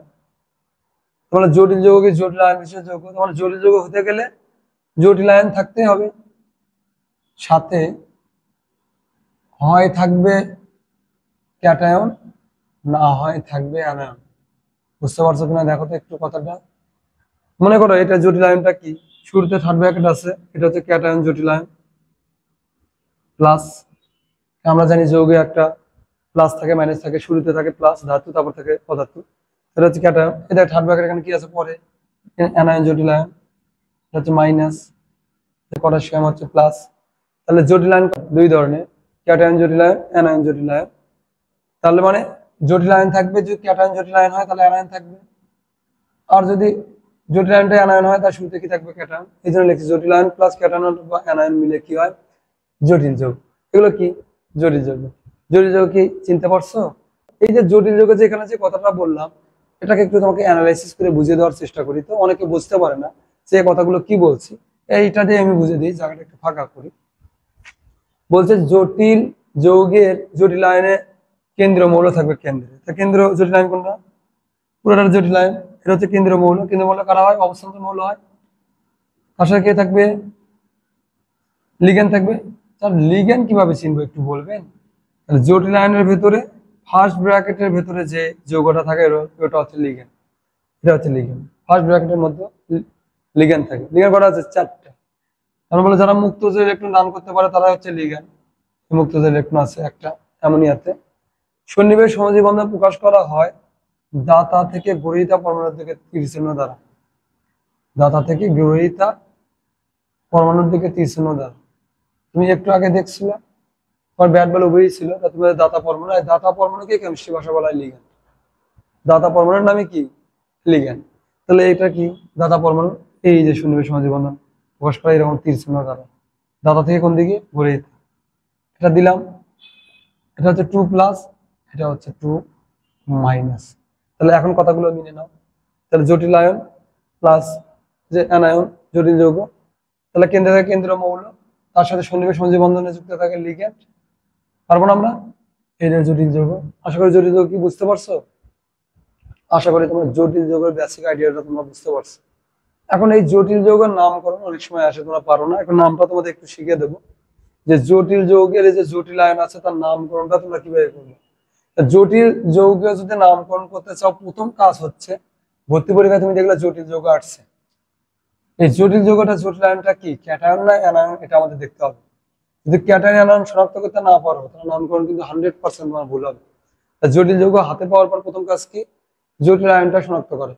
জটিল আয়নটা যদি আমরা দেখি ক্যাটায়ন হয় তার ক্যাটায়ন অনুসারে নাম হবে, অ্যানায়ন হলে অ্যানায়ন অনুসারে নাম হবে। ক্যাটায়ন কিভাবে বুঝবো, থার্ড ব্র্যাকেট শুরুতে থাকলে ক্যাটায়ন, থার্ড ব্র্যাকেট পরে থাকলে হচ্ছে অ্যানায়ন। তাহলে আমরা প্রথমে ক্যাটায়ন জটিল আয়নের নামকরণ করব। ক্যাটায়ন জটিল আয়নের নামকরণ, ক্যাটায়ন জটিল আয়নের নামকরণ আমরা শিখবো প্রথমে, তারপরে শিখবো অ্যানায়ন। তাহলে ক্যাটায়ন জটিল আয়নের নাম হচ্ছে নিয়ম, প্রথম কাজ হচ্ছে সংখ্যা সহ লিগ্যান্ডের নাম, সংখ্যা সহ লিগ্যান্ডের নাম। সংখ্যা সহ কিসের নাম বাবা, লিগ্যান্ডের নাম। সেকেন্ড কাজ, অবস্থান্তর মৌলের ইংলিশ নাম। অবস্থান্তর মৌল ইংলিশ নাম মানে সাধারণ নাম, যেটা আমরা বিভিন্ন সময় নাম ইউজ করি, সার্টিফিকেটের নাম, একটা হচ্ছে কমন নাম, নিকনেম যেটা আমরা বলি। অবস্থান্তর মৌল ইংলিশ নাম বা সাধারণ নাম। তারপরে জারণ মান আমাদের বসাতে হবে, কার জারণ মান, অবস্থান্তর মৌলের। অবস্থান্তর মৌলের জারণ মান। সবার শেষে হচ্ছে আমাদের অ্যানায়নের নাম, কারণ আমরা বললাম জটিল যৌগ মানে জটিল আয়ন প্লাস ক্যাটায়ন অথবা অ্যানায়ন, যেহেতু এখানে জটিল আয়নটাই হচ্ছে ক্যাটায়ন তার জন্য থাকবে শেষে অ্যানায়ন। উদাহরণ ছিল CuNH3 4 এই যৌগটার নামকরণ যদি করি, ক্যাটায়ন অ্যানায়ন জটিল আয়ন, অবশ্যই ক্যাটায়ন শুরুতে থার্ড ব্র্যাকেট আছে।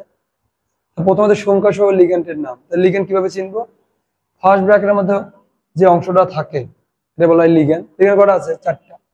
একটা থাকলে বলা হয় মনো, দুটো থাকলে ডাই, তিনটা থাকলে ট্রাই, চারটা থাকলে টেট্রা, পাঁচটা থাকলে পেন্টা, ছটা থাকলে হেক্সা।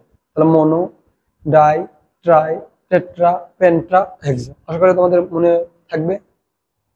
কটা আছে, চারটা। প্রথমে হচ্ছে সংখ্যা নাম, চারটা, তা আমাদের বলতে হবে টেট্রা।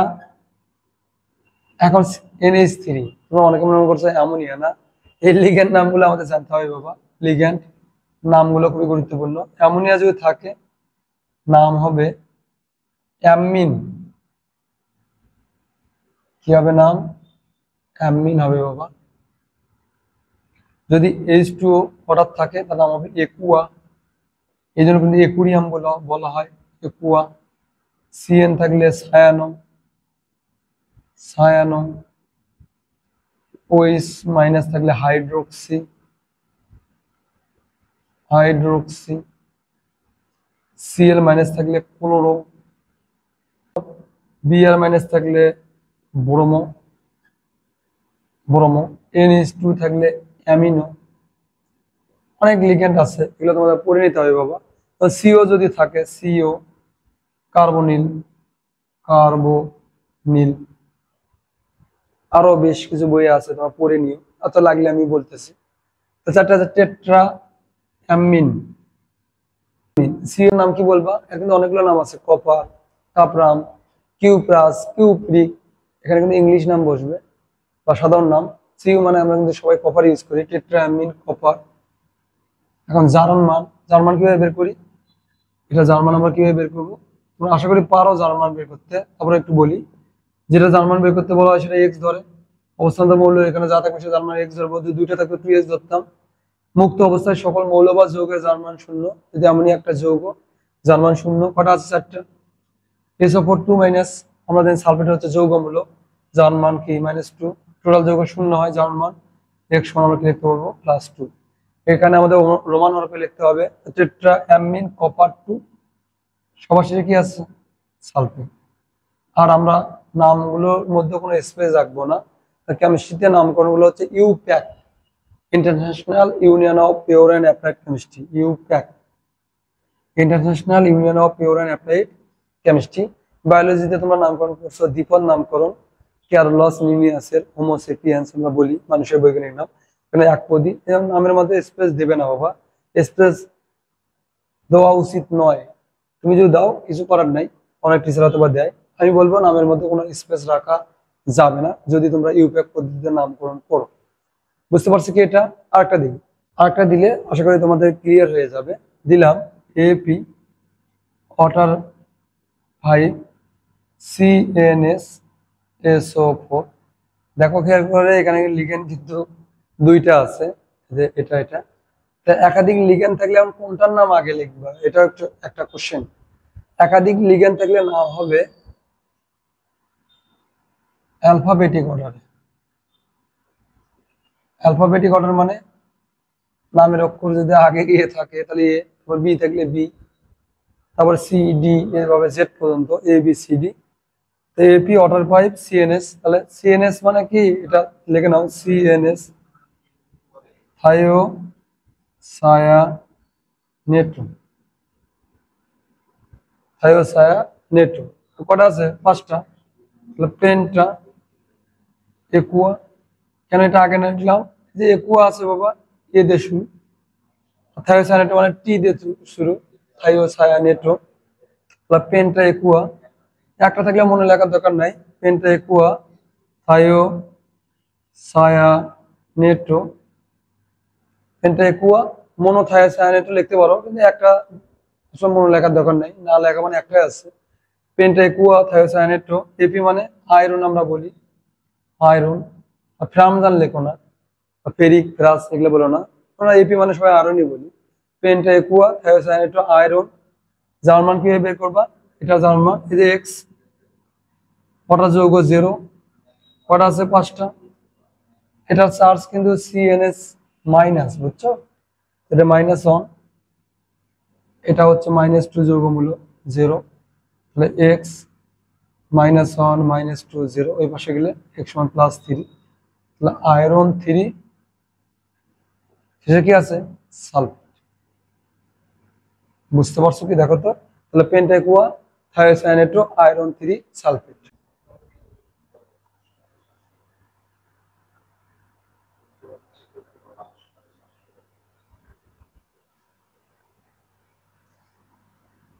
সালফেট আসলে কি এরকম পারবে না বলো তো? তোমাদের জন্য একটা দিই, তোমরা অবশ্যই করবা, তাহলে আমি বুঝতে পারবো তোমরা পারবে কিনা। দিলাম CuNH3 4OH2। তোমরা অনেকে পারবা, অনেকে কিন্তু আবার ভুল করতে পারো। OH কিন্তু বাবা এখানে কিন্তু লিগ্যান্ড না, কারণ লিগ্যান্ড হতে থাকলে থার্ড ব্র্যাকেটের মধ্যে হয়। তো OH কিন্তু নাম কি? হাইড্রোক্সাইড, সেই অনুযায়ী নামকরণ হবে। আর যদি লিগ্যান্ড হতো তার নাম হতো হাইড্রোক্সি। তোমরা এটা করবা, করে এই ভিডিও কমেন্ট লিখে জানাবে। তাহলে এখন আমরা অ্যানায়ন জটিলায়নের নামকরণ শিখবো। অ্যানায়ন জটিলায়নের নামকরণ শিখবো আমরা। অ্যানায়ন তাহলে অ্যানায়ন জটিল আয়নের নামকরণ শিখবো আমি, মিশিয়ে ফেলছি। এখানে এডিট করে দিলেই হতো। প্রথম কাজ, সংখ্যা সহ লিগ্যান্ডের নাম, সংখ্যা সহ লিগ্যান্ডের নাম, অবস্থান্তর মৌলের ল্যাটিন নাম, এটা কিন্তু ভুল করো, Latin name, Latin name plus এটিই, এর যোগ হয়, ল্যাটিন নামের সাথে কি যোগ হয়, এটি যোগ হয়, অ্যাট। তারপরে হচ্ছে আমাদের জারণ মান, কার জারণ মান, অবস্থান্তর মৌলের, সংক্ষেপে লিখলাম অবস্থান্তর মৌলের। যেহেতু এটা অ্যানায়ন, শুরুতে কি থাকবে, ক্যাটায়ন থাকবে, একটা দেই। তারটার সাথে এখানে পার্থক্য কোথায়, সবই মিল ছিল কিন্তু। সুখে লিগ্যান্ডের নামই ছিল অবস্থান্তর মৌল, এখানে ছিল ইংলিশ নাম, এখানে ল্যাটিন নাম প্লাস অ্যাট। এটাও জার্মান মান ছিল, শেষে ছিল অ্যানায়ন, এটা শুরুতে ক্যাটায়ন। আশা করি বুঝতে পারছো। K2NiCN4, এটা যদি নামকরণ করি আমরা কিভাবে করব, শুরুতে কি বলছে ক্যাটায়ন, কেতে কি পটাশিয়াম, পটাশিয়াম চারটে আছে, টেট্রা, সিএন মানে কি cyano, potassium tetra cyano, NI, NI মানে কি নিকেল, নিকেল যোগ এ আটটা, ইংলিশে যদি লিখি নিকেল, এটি দুটোই দেখায়। তোমরা জানো এতে কি হয়, একার, তার মানে কি নিকেল লিখলাম, এতে একার আটটা, নিকেলেট, ইংলিশে নিকেল লেট। বুঝতে পারছো কিভাবে হয়, কারণ এখানে ল্যাটিন নাম বলছে। তাহলে পটাশিয়াম টেট্রাসায়ানো নিকেলেট, কত হবে এখানে দেখো জারণ মান, এটা ধাতু +1, 1 নম্বর গ্রুপে আছে পটাশিয়াম, 2 x -1 চারটে আছে, আর মুক্ত অবস্থায় সকল মৌল বা যৌগের জারণ মান কি 0, তাহলে +2 x -4 0, তাহলে আমরা x -2 0 x মান কি +2। তাহলে পটাশিয়াম টেট্রাসায়ানো নিকেলে জারণ মান হবে 2। পারবো না, আর একটা উদাহরণ দেই, তোমাদের পুরো বিষয়টা ক্লিয়ার হয়ে যাবে আশা করি। একটা উদাহরণ দিই তোমাদের, K3FeCN6, এটা করো। তাহলে এটা কি করবো, যদি পটাশিয়াম দিচ্ছে, এটা পটাশিয়াম না দিয়ে এটা দিই, সোডিয়াম দিই, এটা নামকরণ করি তো আমরা। তাহলে সোডিয়াম কটা আছে, 6টা, তাহলে হেক্সা, সিএন মানে সায়ানো, আমরা আয়রন লিখবো না, লিখবো না, কারণ এটা হচ্ছে অ্যানায়ন জটিল আয়ন। তাহলে আয়রনের ল্যাটিন নাম কি, রাম, তাহলে আম তুলে দিয়ে এটি যোগ করব, তাহলে কি হবে, এপি ডবল আর এটি, ফেরেট, কি হবে ফেরেট, ক্লিয়ার কথা। তাহলে পটাশিয়াম হেক্সাসায়ানো ফেরেট, জার্মান কত হবে, ধাতু +1 কটা আছে 3টা, এক্স -1 গুণন 6 টোটাল যোগ 0 +3 x -6 0, তখন x সমান +3, 3। তোমাদের সুবিধার জন্য আমি কয়েকটা যৌগের ল্যাটিন নাম একটু লিখে দিই, তোমরা ল্যাটিন নাম নিয়ে অনেকে বলতেছে ল্যাটিন নাম পারবো কিনা, তুলে নাও। সোডিয়াম হেক্সাসায়ানোফেরেট 3, ল্যাটিন নাম আমি একটু বলি, যেমন যদি আয়রন থাকে ফেরেট লিখবা এখানে রাম ফেরেট, জিঙ্ক থাকলে জিঙ্কেট লিখবা, কোবাল্ট থাকলে কোবাল্টেট লিখবা কোবাল্টেট, ক্রোমিয়াম থাকলে ক্রোমেট লিখবা, সিলভার থাকলে আর্জেন্টেট লিখবা। কেন আর্জেন্টেট লিখবা, অনেকে মনে করতেছে সিলভারেট লেখা উচিত ছিল, কারণ সিলভারের হচ্ছে ল্যাটিন নাম আর্জেন্টাম, তার মানে এটি যোগ করলে আর্জেন্টেট, পারবে না। ভ্যানাডিয়াম লাগলে আমরা লিখতাম ভ্যানাডেট। আশা করি তোমরা পারবা, কি বলো। তাহলে জটিল যৌগের নামকরণ আসলে আমরা পারবো না বলো তো। তোমাদের সবার জন্য একটা এক্সাম্পল দিই, তোমরা এটার নাম করে এই ভিডিও কমেন্ট লিখে জানাবা, AgNH3 এটার নামকরণ তোমরা কমেন্ট করবা এই ভিডিওর কমেন্ট লিখে, তাহলে আমি বুঝতে পারবো যে তোমরা ক্লাসটা বুঝতে পারছো কিনা। আমরা অনেকগুলো জিনিস আলোচনা করলাম, অক্সাইড আমি পরের ভিডিওতে আলোচনা করব। তা মৌলের পর্যাবৃত্ত ধর্ম প্রথম ক্লাসটা তোমাদের কেমন লাগলো অবশ্যই কিন্তু একটু কমেন্ট করে জানাবে। ক্লাসটা ভালো লাগলে ফ্রেন্ডদেরকে শেয়ার করবে। পরবর্তী ভিডিও দেখার আমন্ত্রণ জানিয়ে আজকে এইটুকুই। তখন সঙ্গে থাকার জন্য তোমাদেরকে অসংখ্য ধন্যবাদ। All the very best.